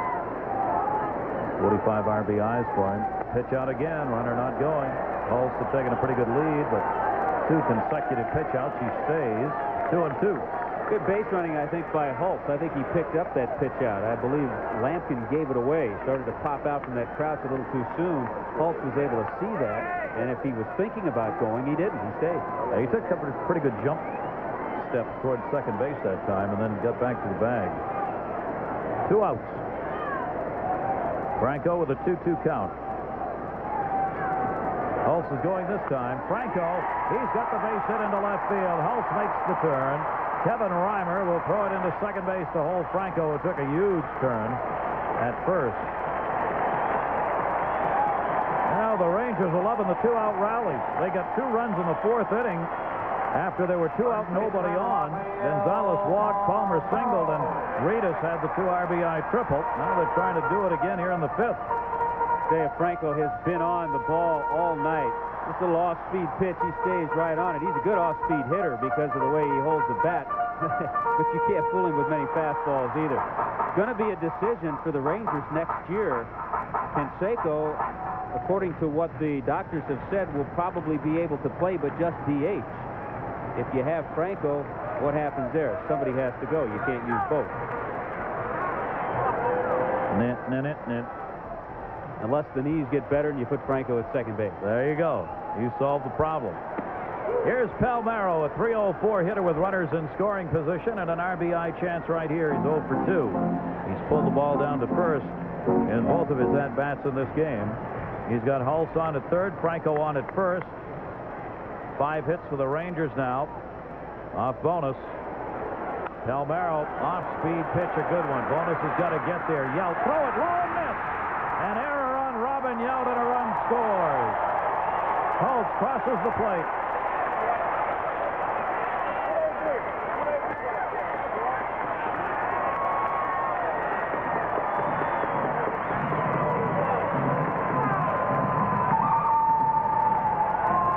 They're saying this is a base hit. This is a Left fielder, one gun. tough call, tough play. Off-speed, Palmeiro reaches. If Yount makes a good throw, chest high, they have Rafael Palmeiro by 5 steps. How can that be a hit? Give me a break. We talked about Robin Yount earlier, getting the ground ball, going to the bag. It's a play he hasn't worked on much, tossing it to the pitcher, and then going to his right makes it a little more difficult. Tried to throw across his body and really made it a tough play for bonus.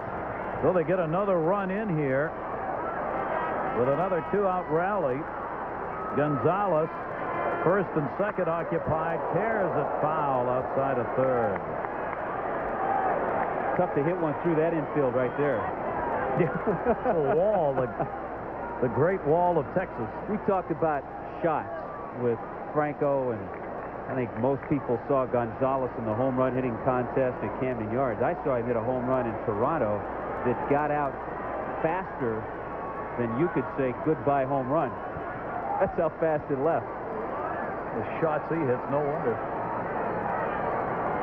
He's batting .333 with runners in scoring position. Gonzalez is. Takes that one to left center field. Reimer and Hamilton. Hamilton, the center fielder, says, I got it, and he does. Gonzalez is retired, but another 2-out rally. Another run scored. Ryan will be coming back out with a 4-2 lead. And the Rangers with the 4-2 lead here is Nolan Ryan, probably working his last inning here in the start. Coming back for just his 4th start of the season. He's walked 1 and has struck out 6. Hitting off for Milwaukee. The average fastball velocity tailing off just a tad in the 5th inning, going down to 92. Here's a guy when he was 42 years of age, 1989. Nolan struck out 301 American League batters to lead the league. And if he needs any help in this inning, both those relievers are ready to go. Robin Yount had a double his first time up, is 1 for 2, going for the downs on that one. The Yount, Vaughn, and Reimer, 2, 3, and 4 in the order for the Brewers. 3,000 hit mark. He reached it last September, a week shy of his 37th birthday when Robin Yount did it. Ended up with 264 average last year, 276 right now. Fouls it back straight, looking fastball all the way, and behind on the count 0-2. Well, if there's one area where Robin Yount has a little trouble, is that up and in fastball, especially when it's 94 miles an hour. But over the years, he's been so good at taking that ball the other way with that inside-out swing. And when he was younger, he could turn on it a little bit more. You don't think of Robin Yount a home run hitter, but he has 248 lifetime home runs.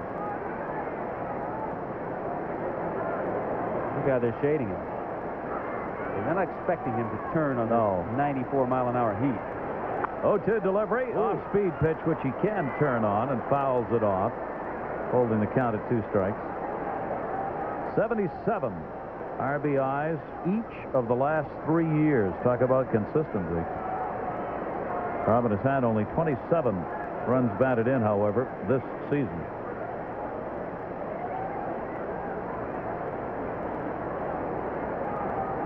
Ryan with the 0-2 count, looking for his 7th strikeout. Turns Yount. Not the full heat on that one.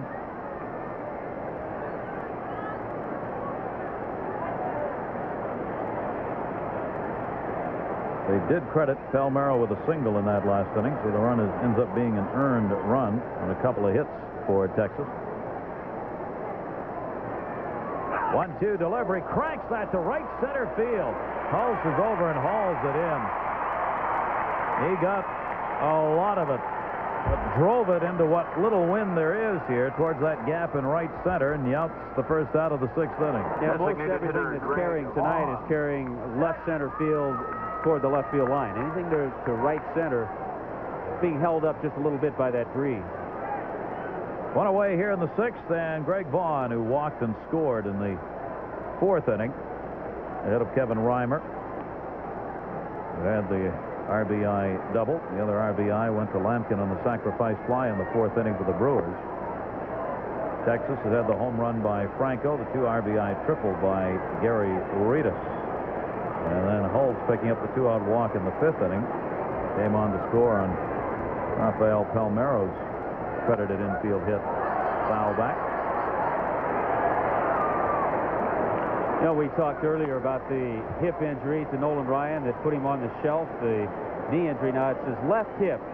Watch the turn, and this is why it's so important to have that hip flexible, to be able to drive, plant that foot, and then it's the right knee that he had surgery on in April.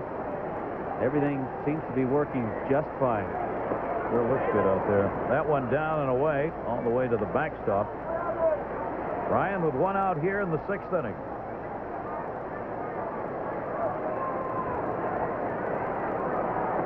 Vaughn just under that 300 mark now, and just out of the top 10 in the American League. 2 of the top 10 hitters here tonight. Gonzalez 2nd, and Darrell Hamilton of Milwaukee 4th in average.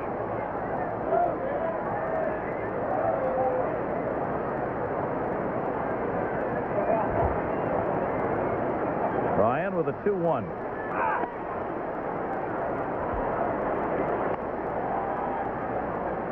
What a boost for the Rangers, though, with Nolan Ryan getting into the 6th inning. We talked about the Rangers starters. They have struggled. Just the last 25 games, only 6 times they've gone 7 innings or more, so he has not gotten innings from those starters. He's had to go to that bullpen a lot. Even though they were in their win streak before the All-Star break. Nolan Ryan, big-time heat. 3 balls, 2 strikes. Even then, they were going 3 and 4 pitchers per game, and sometimes 5 in that bullpen. And the bullpen is just flat out worn out at this point. And they're desperately needing some innings out of these starters to get it going. The starters have been going 4 1/3, 4 2/3, 5 1/3. Vaughn, 3-2. Ryan do it again. Plus, one of the reasons the Rangers went out and made a deal with the Florida Marlins. Acquired right-hander Chris Carpenter. Pitched a couple of innings yesterday for them. First outing in the American League for Carpenter, and Kennedy was pleased, and so was Carpenter. So they really do have a decent bullpen with some good arms down there. They just don't want to overuse those arms. Bullpen resting and watching right now. There's some veterans. Watching this man work. Schooler, Lefferts down there. Bob Patterson. It's not that it's not that the arms are bad. It's just the overuse. Ryan again, 3-2. Center field. Should be blown over and in. Holtz moves in underneath it, puts it away. Vaughn is retired, 2 down. 2 fly balls to center here in the 6th. Outfielder Kevin Reimer. And that'll bring out Kevin Kennedy. Talking to Nolan Ryan. May have been something they talked about. There's a couple of schools of thought here. This is an opportunity, too, for Kevin Kennedy to get Nolan to come out and get the nice standing ovation, too. A nice touch. Yeah, you got it. Not a bad idea at all. Nolan Ryan, 5 2/3 innings, a walk, 6 strikeouts. He'll leave with the Rangers leading 4-2. Gave up only 3 hits. Let's listen.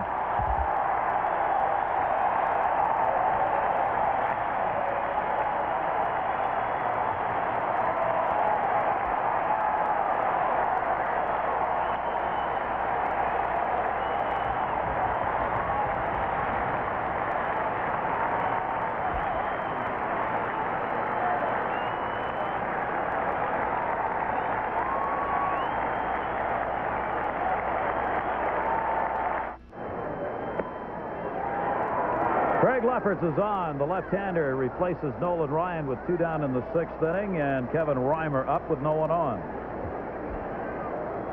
Veteran left-hander, 11th year in the major leagues, most of that time in the National League, but done a good job out of that bullpen. Another veteran arm for Texas.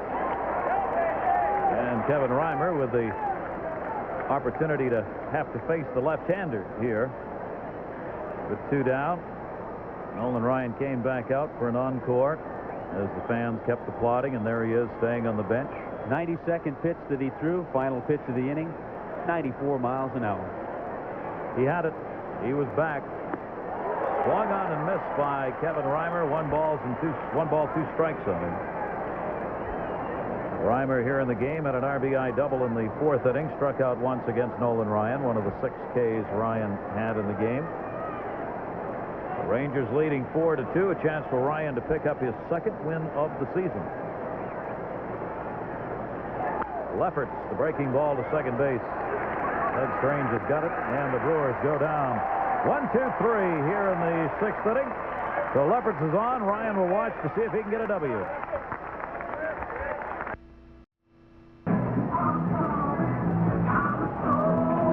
Score 6-0 for the Rangers. The Brewers 2-3-0. Nolan Ryan, 4th start, chance to win it. Very impressive, Tommy Hutton. It certainly was. In the 5 2/3 innings, the 92 pitches, and the fact that he also retired the last 8 hitters that he faced showed that he wasn't weakening at all. And once again, we'll take a look at the 6 strikeouts. Darryl Hamilton, and then Kevin Reimer fooled badly. So is Tom Brunansky. Pat Listash is number 4. Bruno with a repeat on the curveball that locks him. Hamilton one more time. Now Ricky Bonos knows, the pitcher for Milwaukee, if he can hold Texas here, there's still time to come back and try and do it against the bullpen of the Rangers. Dean Palmer's 2 for 2, though.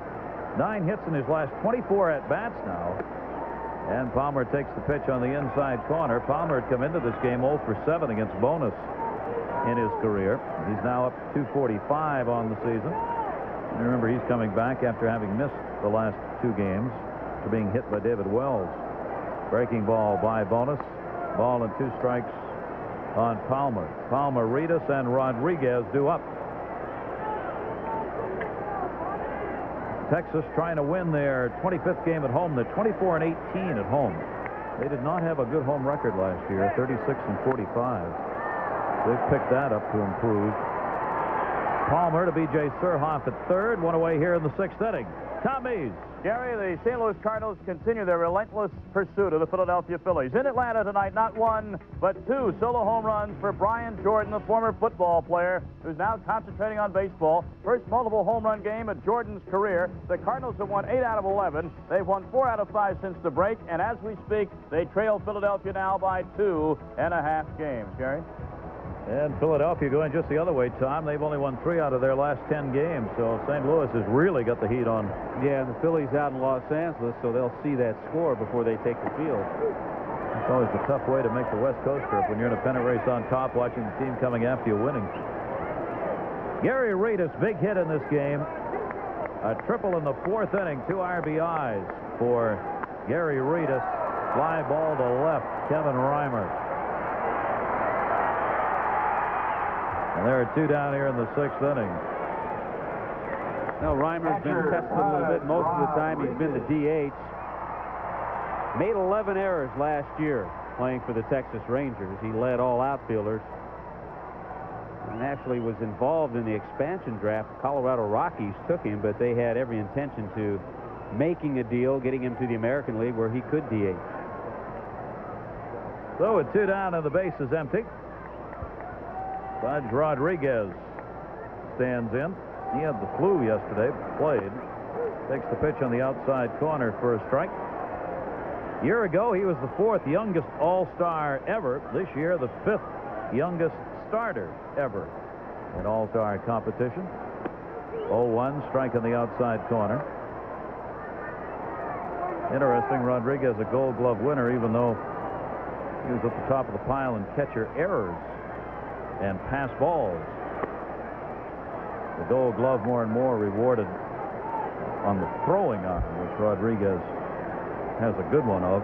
Benito Santiago falls into that same category. He won a Gold Glove making errors, but with that great throwing arm. So many intangibles to the Gold Glove award.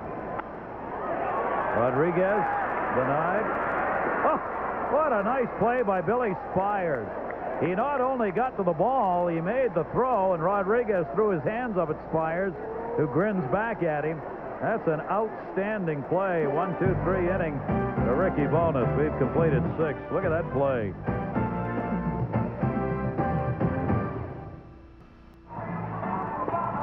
I tell you, the play that ended that inning is as fine a play as you're going to see in the infield.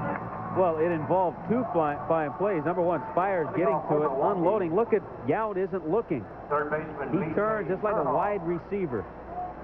You go to the line, you get the ball, you take it out of bounds, you get a little extra time. Good play by Robin Yount, who certainly has not been over there very often. He certainly hasn't. 3 starts this year at first base. First time since '86 he's played there. He's been involved in them tonight. Craig Lefferts will start the inning here. Got the final out in the 6th inning for Ryan. Surhoff, Lampkin, and Brunansky due up. This one far from over as we go to the 7th inning. You see the line for 6-0 for the Rangers, 2-3-0 for the Brewers. And the pitch misses the outside corner.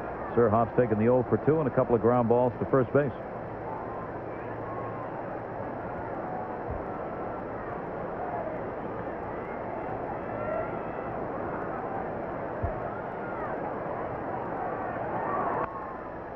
Brewers were the #1 road team last year offensively.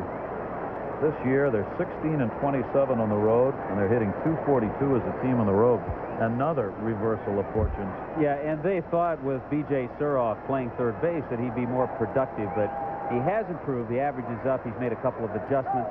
Feet are a little more still. Phil Garner used a term that you don't hear too often. He said that B.J. Surhoff is not surrounding the ball so much. He's not coming across hooking it. He's staying behind it. Talked to Brian McRae the other day with Kansas City, doing the same thing and having a good year. And to one-arm that one out to left field. Gonzalez moves in, and Surhoff's retired. One down in the 7th.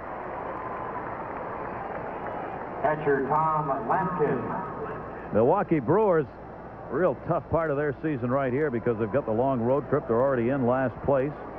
Already struggling on the road, trying to get the offense going. They've got a 6-game, 7-day trip to 2 cities. A couple of games here, and then 4 games in Chicago. But the only thing that helps the Brewers for the rest of the season is the fact that because of the race, the way it is in the American League East, everybody they're playing is just about in the race. Yep. So at least it makes for some exciting ball games. Pretty amazing. .411 win percentage for Milwaukee, and they're only 12.5 games out in last place in the division. Lampkin delivered a double in the 2nd inning. This time down to first base. Played there by Palmeiro to the bag. Lampkin is retired. Lefferts coming on to get the job done here with 2 away. I want to remind you, on Wednesday Night Baseball, we'll be going to Chicago and the new Comiskey Park, and we'll have a look at John Olerud and the Toronto Blue Jays. Olerud tonight put his average back up to 400, and big Frank Thomas has come on and is hitting the baseball, a .305 pace, 20 home runs, 5th in RBIs with 69 in the league. That's all coming up Wednesday night, 8:30 Eastern, 5:30 Pacific. Toronto and Chicago. How about those 2 young stars, first basemen in the American League, John Olerud and Frank Thomas? We'll have them right here Wednesday night for you. Tom Brunansky, 2 down, nobody on, and a 4-3 lead for the Texas Rangers. Pretty good star-studded show here this evening, too. Been a heck of a game. Nolan Ryan's comeback successful, 5 2/3, couple of runs, 3 hits, 1 walk, and 6 strikeouts. Ryan with a chance to win it. We've seen Ricky Bowness, though, pitch a very good ball game on the other side, still is. Tom Brunansky 0 for his last 10. Center field, get rid of that over. He was 0 for 10, a 2-out single here in the 7th inning. Tom East. To Yankee Stadium we go, Gary, where Bernie Williams has had a good night, and the Yankees have had a good last 4 games, haven't they? This against the Seattle Mariners. Williams deep to right field, and it proves friendly for him. The solo shot, it is 6-1 Yankees in the 6th inning of play. Yankees win, they'll remain tied with Toronto probably for the lead in the East. Of course, they're facing a Seattle team that's not out of it. Seattle only 5 games out, so they could well be in it before this thing is over. A good, solid team. Lefferts, they're getting the bullpen up here in a hurry and obviously delaying here I'm not sure if something's happened to Lefferts or somebody forgot to warm up the bullpen. Kevin Kennedy clearly wants to make a move here, but Schooler just went out there. Bruno picked up the single. He didn't have anybody warming up in the bullpen. He's got bottom of the order coming up here, and Lefferts is going to have to stay on. Well, maybe not. Well, they stall long enough. I think they thought Spires would be coming up to hit. Spires is not going to be hitting. William Suero is going to hit. A right-handed hitter up there, and all of a sudden that's why Schooler was up. Schooler was not up earlier. Matt Whiteside was the right-hander that was warming with Lefferts. So Schooler looking around to see whether he's got to really hurry it or not, but it doesn't look that way. Lefferts is going to work here to Suero. And the pitch is taken for a strike. Brunansky on at first base, picking up the single, getting out of the 0 for 10 after he had struck out twice in this game. That'll be hit number 4 for the Brewers. And now Suero with the opportunity to maybe do some damage here, which would be really embarrassing to Texas if he picks up the hit here. Schooler's hustling down there to get ready, but Lefferts has got this man for right now. Suero swings and misses on that one, and Lefferts takes the 0-2 count. Hang on, I'll get it done. The reason Lefferts was looking to the bullpen, along with Kevin Kennedy, right-handers are hitting .328 off him with 14 home runs off Lefferts. No, the numbers on Lefferts are really deceptive. Out of the bullpen, he's been tremendous. He had a terrible stretch where they had to use him as a starter. Started 8 ball games and was borderline horrendous. He would tell you the same thing. Same thing happened to Todd Burns, who was shipped out yesterday and very unhappy about it. We couldn't find out before the game whether he's actually reported yet. He was making some noises about not even bothering to go down to AAA. Supposedly asked Tom Grieve, his general manager, for his release. Yeah. 1 ball, 2 strike delivery. Now that's going to be a base hit into right field. He reached for it. Lefferts kept it away from him. Second baseman goes out and gets it. Strange. That's an embarrassing base hit. Nah, no base hit's embarrassing. They're never embarrassing. Base hit the right, played by the second baseman. It's just well placed by William Suero. It's a cue shot off the end of the bat, and it just dies. Big hole there, and all Strange wants to do is just knock it down to keep Brunansky at second base, keep him from going from first to third. Now Milwaukee's trying to do what Texas has done in this game. Texas has mounted 2 two-out rallies. They were 2 down here in this inning with nobody on, and Brunansky picked up the single. Suero has picked up the single, and now with 2 on and 2 outs, here's Pat Listash, who was 0 for 2 in this game, but always dangerous. Fouls it off, cleaning out his own dugout on that one. Wow. That might have nailed somebody in the dugout. Looked like a Brewer was walking away toward Garner and got drilled on the back. It might have been Greg Vaughn. Here's a move that Kennedy could make now. Listash is a switch hitter, a much better hitter, right-handed.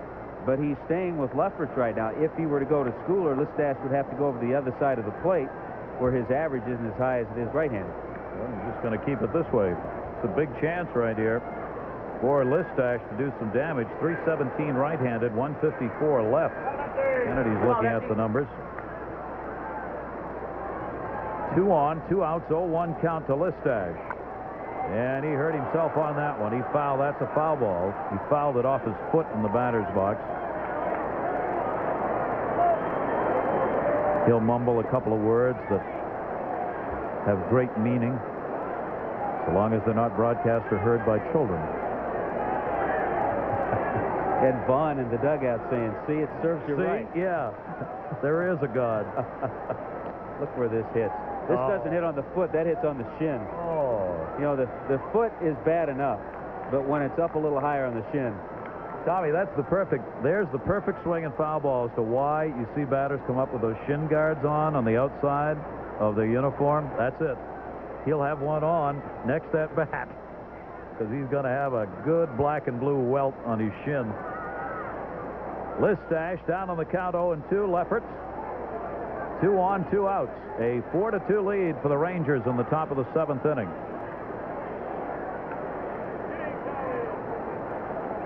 Oh, 2 delivery towards short. Diaz hits the force play at second base. Strange, and that'll do it. Nice job by Leffert. No runs, a couple of hits, 2 left on. 7th inning stretch time from Texas. All together now, what's next? Yeehaw! All the day's news and sports coming right along as soon as we are done here at Major League Baseball. Suero stays in to play at second base. He's now 3 for 6 as a pinch hitter. As he came on and got a pinch hit, was left stranded. He comes on for Spires. Don't you like a crowd that anticipates? That crowd with a Sports Center sign? They even know what's going on. They know what's going on. Not even they know. They're way ahead of us. 4-2 lead here for the Rangers, who try and add 2 at the bottom of the 7th inning. Doug Strange has drawn a walk and flied out. Ricky Bonas has gone the distance in this game. 3 walks, no strikeouts. 4 runs on 6 hits off it. It's been a very typical Ricky Bonas type ball game. No strikeouts in the game, just 3 walks, and that's very typical of the way he pitches coming into this game in over 100 innings, 102 innings. He had just 34 strikeouts, so he's not overpowering. Occasionally he'll clock it out at 90. He had a couple of fastballs at 90, but he's really thrown that changeup and slow curveball very well. 2 of the 3 walks he's given up have scored in this game for Texas, so they have hurt him. He's taken the club deep in this game, kept them in it. Suero over to Robin Yount. Strange is retired, 1 away here in the 7th inning. Diaz and Hulse up next here for the Texas Rangers, 9-1 in the order. Bullpen, of course, has been active. We told you we'd probably see most of them. Lloyd warming up, the left-hander, just up here at the start of this inning. We said Bonas had never pitched a complete game. Not used to going deep in ball games, although he had an 8-inning outing in the start before last against Minnesota. Last game against Chicago, he went 6 2/3 innings in a 6-4 loss. He had a no decision in.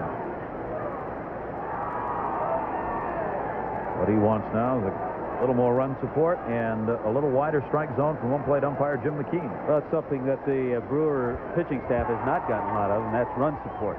They're down the bottom of the pack as far as runs scored, last in the league in batting average. Real tough for the fans in Milwaukee, what they've gone through this season after the great year last year. Makes it tough for pitchers. When you're pitching on a ball club that is struggling scoring runs, you try to be too fine with everything, because you know that one mistake may cost you a ball game. That is exactly what's happened to them. Phil Garner said, he was asked at the All-Star break, what has bothered you the most about the first half of the season? Garner said, we have not played good fundamental baseball. He says, that really bothers me, and that's going to change. Yeah, you expect a Brewer ball club to play the good fundamental style of baseball and good defense, and they haven't played good defense either. They were the #1 defensive team in the league last year. They are 12th this year. Off-speed pitch by Bonas misses. 2 balls, 2 strikes.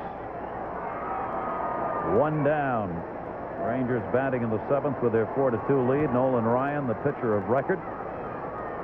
5 2/3 strong innings. Couple of runs and 3 hits off him, and that is the first strikeout of the game for Bonas. Mario Diaz is the victim, and there are 2 down. Center fielder David Hall. Now, once he got to this point in the count, he was able to move the fastball. Watch the ball move away from Diaz. He was expecting to see that pitch a little more in the middle of the plate, and that ball took off. He wasn't able to catch up to it. Again, Bonas, that was his 96th pitch, and he's working on 3 days rest. You make a big deal out of that. Everybody used to do that years ago. Left field, hit fairly well. Kevin Reimer. Oh, that's what Texas saw when he was here. Hulse goes into second base, and the fans will really be on him now.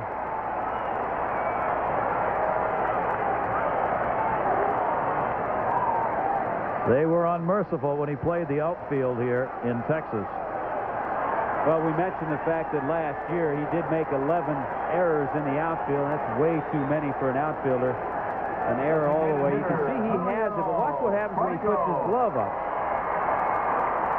there's something there between the eyes and the reaction of the glove. The ball never found the pocket of the glove. He snow-coned the first ball that went out there in this game. Made a couple of other plays since on routine fly balls, but not going to track that one down. Let's see whether or not that's going to hurt or not. Phil Garner came out because Bonus kind of walked over towards third, and B.J. Surhoff kind of got his head down a little bit, and Garner wanted to go out and kick it back up again. 2 away. Holtz on at second base, and a chance again for a run to score here for Texas with 2 down. They did it in the 4th inning and scored 2 with 2 away. They did it again in the 5th inning, and they scored another run.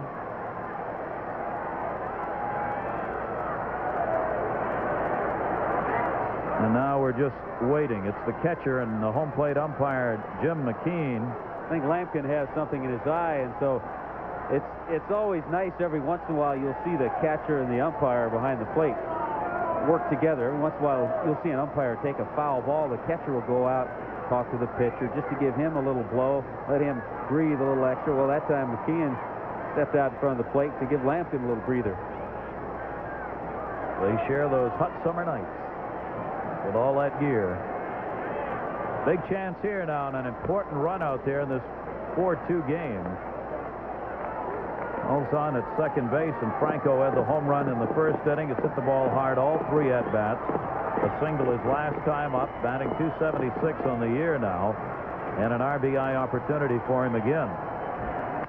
Broken bat bloop. It's going to fall into center field. He gets the RBI. He broke the bat. Hull scores, and the Rangers have a 5-2 lead. 2 RBIs in the game for Franco, 46 on the year. You know, the guy who feels the worst in the ballpark is Kevin Reimer, the left fielder, who allowed that run to come in and score. He tries to grab it before it gets there, never really makes good contact with it.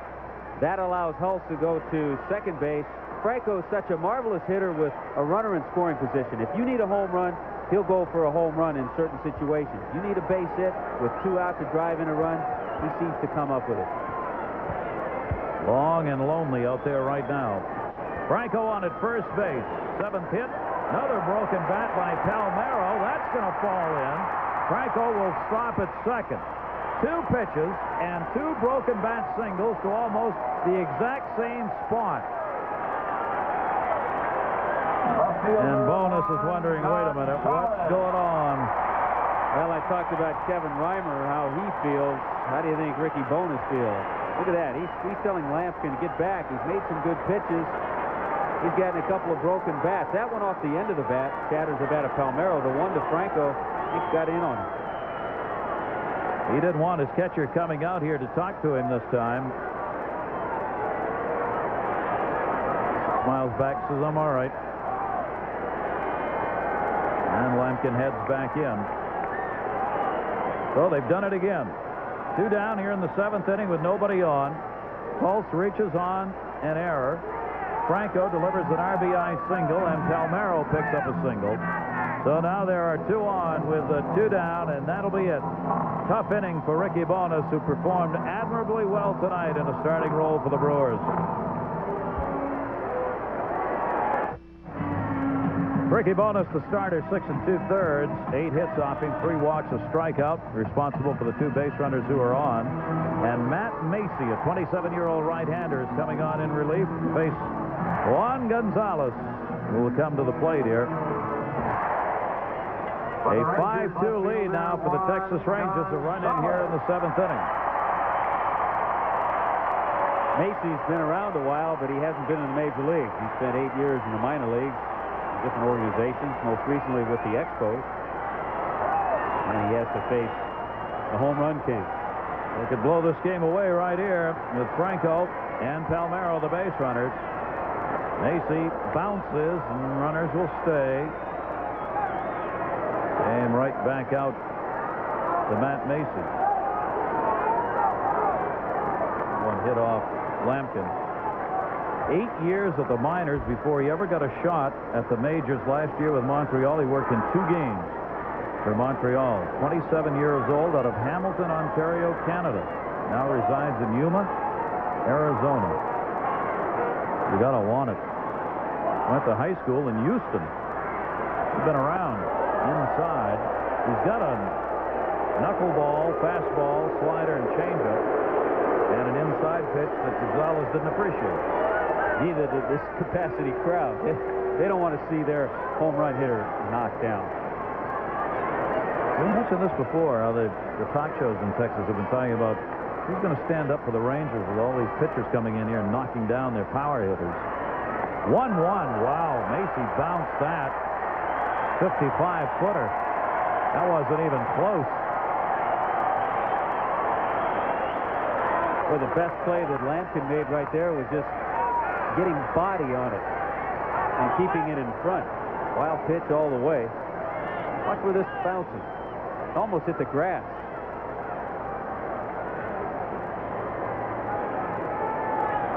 So far, Macy hasn't come close to a strike. Oh, he is really off the mark. And now there are two in scoring position for Gonzalez, trying to keep his 4-game hit streak alive here. Matt Macy with a 2-ball, 1-strike count, 2 outs. Gonzalez, another broken bat to short. Listach. Nice play made by Robin Yount on the pick at first to get Gonzalez, but an unearned run scored in the 7th. Kevin Reimer, the big error that allowed the inning to take place. Juan Gonzalez, the home run leader, 25, Puerto Rico, a very proud player who takes his role model seriously. Yeah, for a young man like me, a young player like me, it's important to be a role model. I've been blessed by God, and for me it is of utmost importance to prove to the youth in and out of the playing field that I am in fact an example and a good human being. I want that youth to emulate me. If it's not in the game, well, outside of the game, in any field. There's a great future ahead. Things can be done the correct way. However, there must be a lot of sacrifice and desire. Pretty interesting comments made by Juan Gonzalez. Luis Mayoral doing the interpreting for us, works in the PR department here with Texas. Juan does speak English, but in order to get the real heart of the feeling, still easier for him, obviously. Do it in his own tongue, and did it very well. Well, to show you how popular Gonzalez is, last year after he led the league in home runs and returned back to Puerto Rico, over 100,000 fans greeted him at the airport. Isn't that unbelievable? Talking national hero. Darrell Hamilton has struck out twice in this game. 1-2 count on him here. In the 8th inning. Fouls that one off. Rangers leading at 5-2, trying to put a win up, and a win for Nolan Ryan in his return to the mound tonight. He is the pitcher of record. Hamilton, Yount, and Vaughn due up against Craig Lefferts, who has come on in relief and gotten the job done. Left a couple on in the 7th inning after giving up 2 singles. Towards short, Diaz, long throw. Nice help at first by Palmeiro. And there's one away in the 8th inning. Let's check in with Tom. All right, Gary, let's check in again at a late night at Yankee Stadium. They had an hour and 10-minute rain delay before they got it going. Since then, it's been the Bernie Williams show with the bat, and now with the glove. He can patrol center field, can he? Yankees still in control in the 7th, Gary. Great defensive change. Certainly help any ball club, and he can do that in center. Good job by Lefferts coming out of the bullpen. Gave up a couple of singles. Nobody scored on him. He'll leave the ball game with one away here in the 8th. Last year, Patty Sheehan defeated Julie Inkster in a dramatic playoff. This year, they're both back, and Julie Inkster's more determined than ever to win her first U.S. Women's Open title. The drama begins Thursday on ESPN. Robin Yount stands in against 30-year-old Mike Schooler on in relief of Craig Lefferts. Robin Yount doubled his first time up, 1 for 3, batting .275. Schooler working with 1 down and nobody on here in the 8th inning. The Rangers leading at 5-2. Schooler, another one of those veteran arms we were talking about in the bullpen for the Rangers. At the time that he was the ace with the Seattle Mariners. Had a couple of years back-to-back with 30 saves or more. fastball and curveball basically is what he features. Had some shoulder problems. Texas signed him. They called him up in June, brought him up from AAA. Signed as a free agent. Robin Yount gives it a ride. Deep left field. Gonzalez looking. Goodbye home run. Robin Yount, the homer off Schooler, makes it a 5-3 game.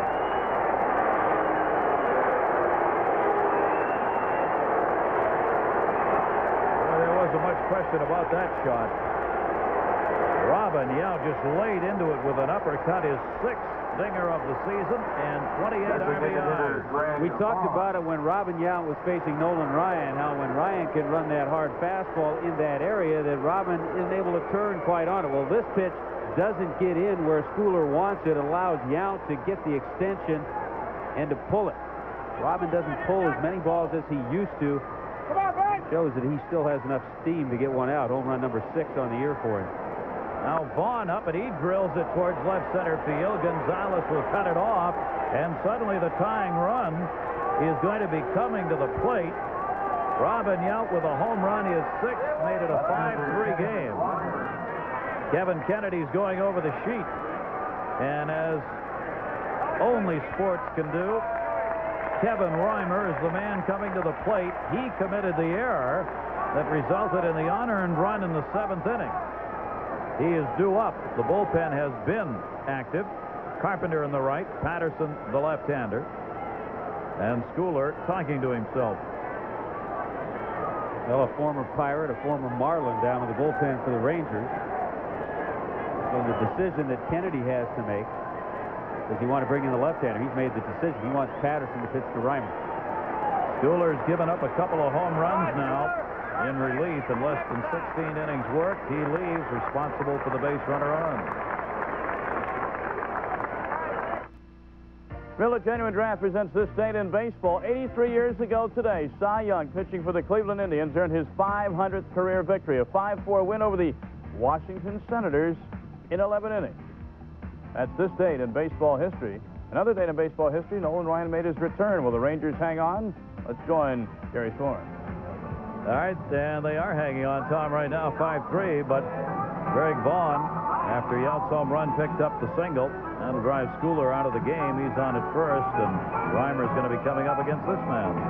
Another veteran out of the bullpen. Bob Patterson fell into the numbers game with the Pittsburgh Pirates last year. Had a good year with the Pirates, 6-3, 9 saves, earned run average under 3, but the Pirates decided they did not want to go to the contract level Patterson was at. All of a sudden, he finds himself pitching for the Rangers. And suddenly the game is far from over here. Kevin Reimer stands in, and we'll see whether or not the script has yet another turn to take. Kevin Reimer, the former Texas Ranger, struggled out there in the outfield tonight with a drop ball in the 7th and an unearned run that scored as a result. Now a chance to retaliate here. Works against Patterson. He has faced him 3 times in his career and is 0 for 3 against Bob Patterson. Reimer doubled in a run in the 4th inning of this game. Well, Reimer was the first hitter that Lefferts faced and grounded out against that left-hander. Now he has another lefty to see. Here's a case, too, where the Brewers, if they had somebody else on their bench that was a right-hander that Phil Garner had a little more confidence in, say John Jaha was hitting the ball a little better, he could go with the right-hander in that situation. But right now he's forced to use the left-handed bat.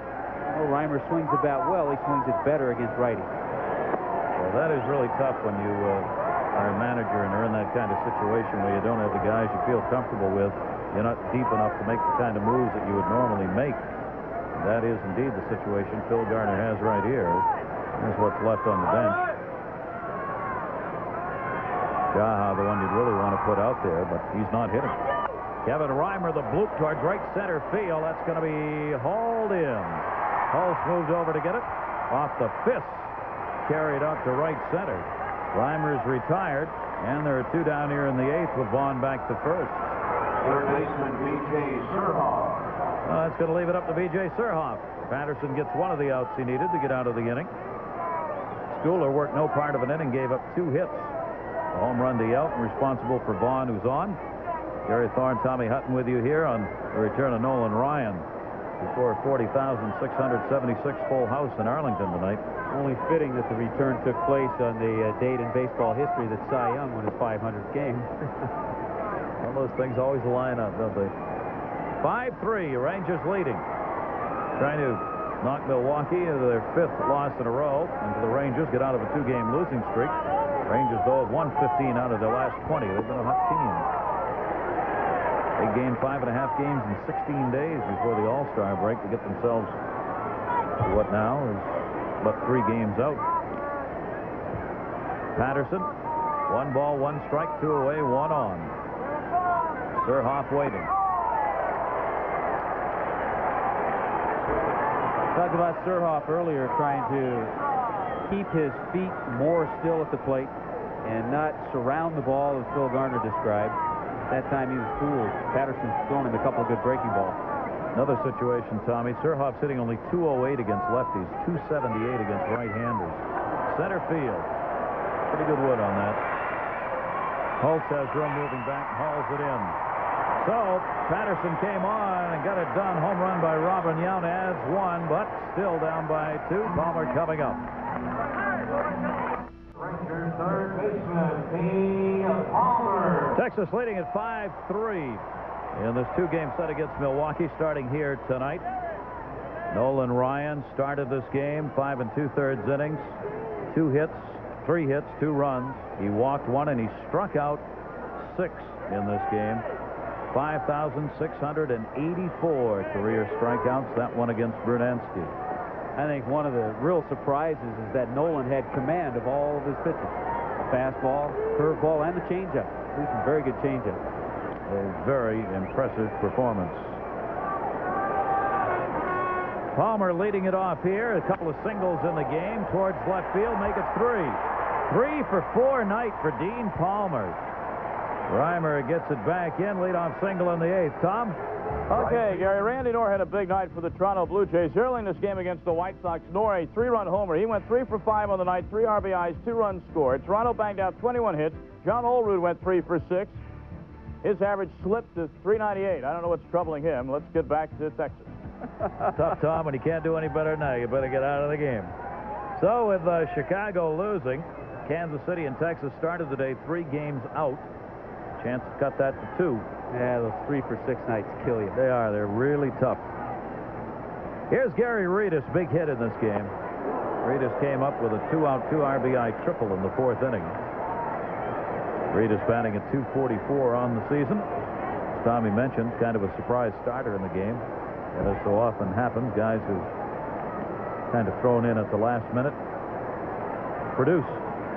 You know what? You don't mind throwing them in when they're the Gary Redus type. Veteran players who have been in situations. They've been in pennant races. He's been there before with Pittsburgh, Cincinnati. Dean Palmer on at first base was caught stealing earlier in the game by Lampkin, who's behind the plate here. Redus checking with Dave Oliver at third. Just a 2-run differential. Texas would really like to add something here in the 8th inning. Lampkin, Brunansky. Suero due up. Palmer's running, hit and run on, trying to protect him, and Redus fouls it back. 1 and 2. Yeah, that's frustrating. Sometimes you have the hit and run, which I'm sure that was, but Palmer got an unbelievable jump. And you're the hitter up there. You can see that he gets that good jump, but you also know that you have the hit and run, and you have to swing, try to make contact, and protect the runner. In the back of your mind, you want to say, take it. He's got this base stolen. And you know, that's exactly what Dean Palmer was thinking, too. Redus on the breaking ball is a strikeout victim. Massey gets the pitch in. Redus retired, 1 away. Palmer remains on at first base. Pudge Rodriguez. And that'll bring up Pudge Rodriguez. Rodriguez has taken the 0 for 3 in this game. His slump continues. 6 hits in his last 47 at-bats. And that'll dump your average down in a hurry, but you see it's still very respectable at 265. It's just that he was playing so well before, and then the average up over that 300 mark to start with. And as Tommy mentioned, he struggled during the second half last season at the plate. Is that going to happen again? Well, I'll tell you what, he struggled so much last year. Over 200 at-bats the second half of the season for Pudge Rodriguez. He did not have a home run, and he had just 9 RBIs. They have Gino Petralli, veteran catcher who can back Pudge up. And I think as this season goes on, especially in the hot weather here in Arlington, Texas, we're going to have to get Petralli in there every so often. Runner goes. Lampkin, the quick toss, one hops it. That'll be a stolen base. So Dean Palmer is successful on that one, and he gets himself in scoring position as a result. Stolen base for Palmer is 7th. Again, he got just a tremendous jump, so Lampkin never had an opportunity to get him. When a catcher sees a runner get such a great jump, he tries to overthrow it, and that's why the throw was so far off line. Well, Massey's got to watch the runner at second base now, and Rodriguez has the RBI chance. Palmer at second, 1 out. Pitch was inside, by the way. 2-0 count. Oh, he got that one deep to right center field. Hamilton on the fly at the warning track will haul it in. Tagging up is Palmer. He'll move over to third base. Rodriguez just missing a long ball on that one. Good play by Hamilton, who followed it all the way to the wall, 400 away.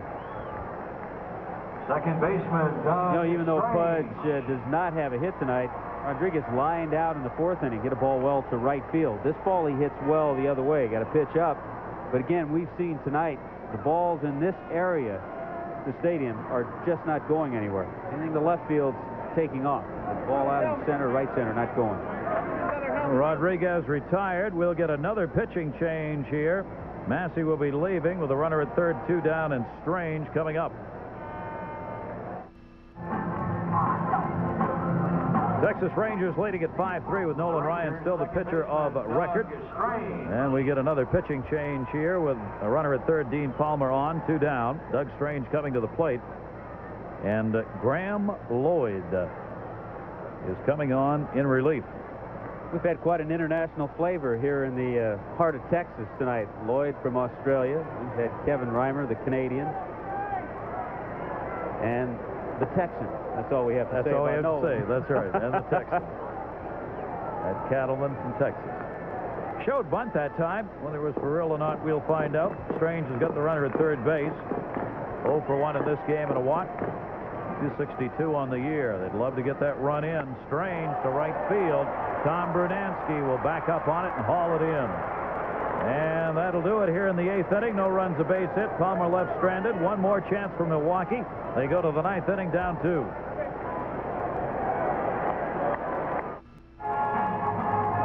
Nolan Ryan in the clubhouse waiting, probably riding the bicycle right now. 5-3 lead, a chance to pick up only his 2nd win of the season. In his 4th start, he won the opener against Boston. His only win, the Texas Rangers, a chance to be 2 games behind the White Sox, who have already lost, beaten 15-7 by Toronto.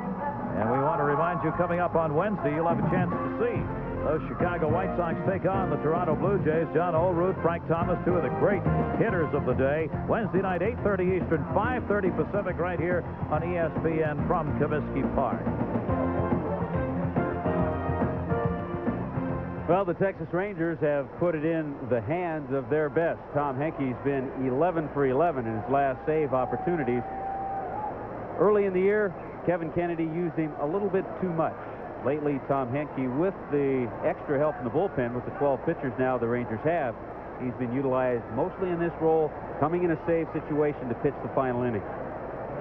Tom Henke has a save in each of his last 4 here at home as well. He's retired 13 of the last 14 batters faced with 9 strikeouts. He's 19 for 22 in saves this year. Lampkin leads it off with a big base hit for the Brewers. Pulse will get it back in, but now the Milwaukee Brewers with a base hit by Lampkin, who's 2 for 4, 2 for 3. Right fielder Tom have the Brunansky. potential tying run coming to the plate in the person of Tom Brunansky in the 9th with nobody out. Henke has that good fastball and forkball, but what he tries to do a lot, and Lampkin took advantage of it, is get ahead quickly with that first pitch fastball, and Lampkin jumped on it. Brunansky's 3 for 12 with a home run off Henke in his career. Rangers with 9 hits. The Brewers now have 8. 9th inning. Rangers up by 2. And a dangerous Tom Brunansky, who had 0 for 10 before he picked up the single in his last at-bat. Brunansky, of course, has power. Though this season, there's not been a lot of it. prevalent off his bat. Bruno with 3 home runs and 22 RBIs.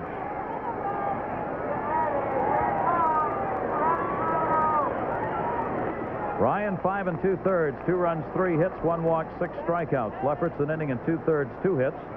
Schooler went no part of an inning, gave up a run on 2 hits, the home run to Yount. Bob Patterson 2/3 of an inning with zeros across. And now Henke. 0-1. 0-2. So the difference how that fastball looked after starting Brunansky out with the forkball. Then Henke was able to come back with that good fastball, and he spotted it well in the outside part of the plate. Talk about power. 258 home runs career for Brunansky. Runner at first with nobody out. Brunansky waiting. Off the end of the bat and foul outside of first base. Haven't mentioned tonight. I'm sure they will more on Sunday night. This is the final season Texas Rangers will play here in this ballpark. Their brand new ballpark is right across the parking lot. Beautiful building. New yard looking a lot like the new Comiskey Park. They'll move into that next year, tear this building down. 0-2 count. Brunansky, the big cut. Tom Henke gets the strikeout. 1 down in the 9th inning. So Henke, who's been tearing them up with the strikeouts, continues it here. Got him with the forkball. Watch the ball drop down out of the zone of Brunansky. And that's a big out because Brunansky is one of the few hitters in the Brewer lineup that can really hurt you with the deep long ball and tie the game quickly. Well, he's now retired 13 of the last, or 14 of the last 16 he's faced with 9 strikeouts. Yeah, that's why Garner's making this move right here. He's trying to go with a little more power. Suero was due up. Suero pinch hit for Spires in the 7th inning, had an infield single. So he's going to go with the percentages, get the left-handed bat, also a little more power from Nilsson. Nielsen, the catcher we were talking about, will come on as the pinch hitter for Suero, the second baseman. Runner on at first base and 1 out here. Sports Center coming along next. Bring you up to date on all that's going on, not only in baseball, but around sports as soon as this one is completed here in Arlington. Dave Nielsen against Henke. Bottom dropped out of that one, too. See, Nielsen was hoping for that same pitch that Lampkin got. He didn't get it. No. He got the same one Brunansky got.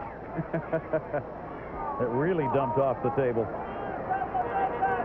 Interesting alignment for the outfield. The center fielder, David Holtz, shading the left center. Right fielder, Gary Redus, about straight away. There's a tremendous gap for Nielsen. He was able to pull the ball into right center field. Big hole in right center. They obviously don't think he can get around here. He's had 11 hits in his last 31 at-bats. He's been hitting the ball fairly well, even though the average is that low. He just got off to a horrendous start. Obviously, he hit 172 in April, 160 in May, 143 in June. He's had some bad knees. Had 4 pass balls the other day, and he wasn't able to shift on some pitches, so they DH'd him, and now he's pinch hitting. May do that for a while if Lampkin plays the way he has tonight. Fouled off outside of first base. Tim Foley making that move you never make as a coach, trying to field the ball. Now has a sore right hand. Well, that's because you never look as good making it as you did when you played. The instincts are there, but gosh, you need a glove. Tim Foley, the first base coach. 1 ball, 2 strikes, 1 away. We're in the 9th inning here in Texas. The Rangers leading 5-3. Lampkin led it off with a single. Brunansky struck out. Now Nielsen trying to move it around. 1-2 the count. Tom Henke's delivery just missed.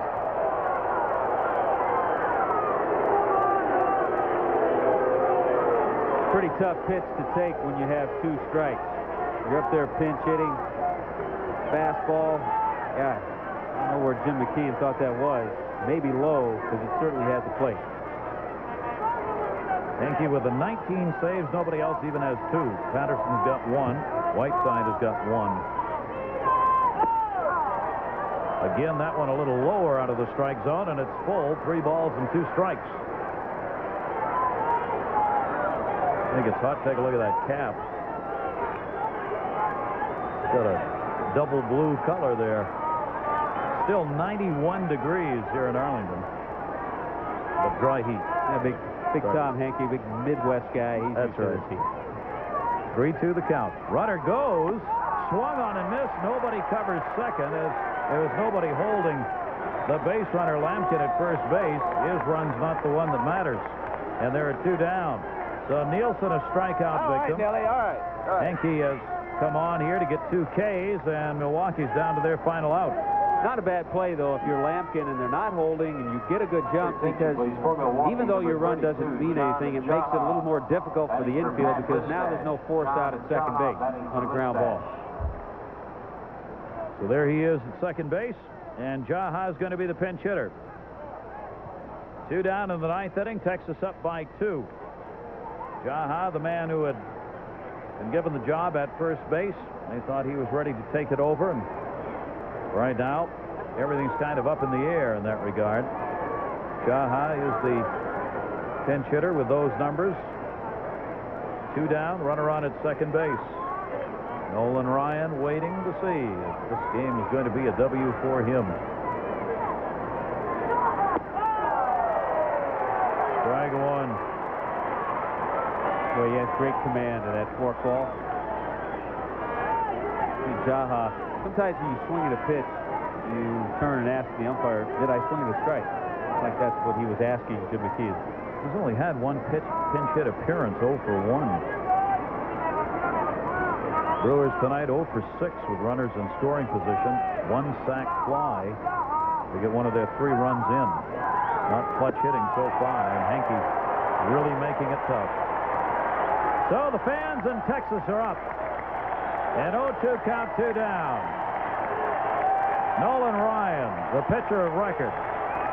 Tom Henke looking for save number 20. And Texas a chance to pull within 2 of Chicago.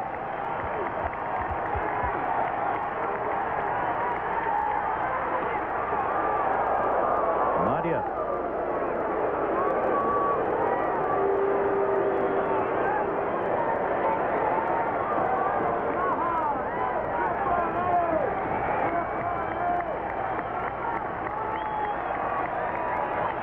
Jaha trying to keep it going. The 1-2.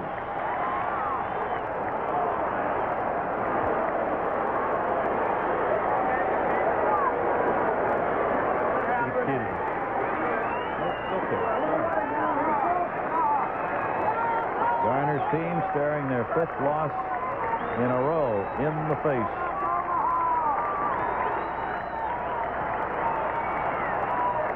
Two. It's not over. Palmer. It's history. Rafael Palmeiro, the scoop. Dean Palmer, big play at third base.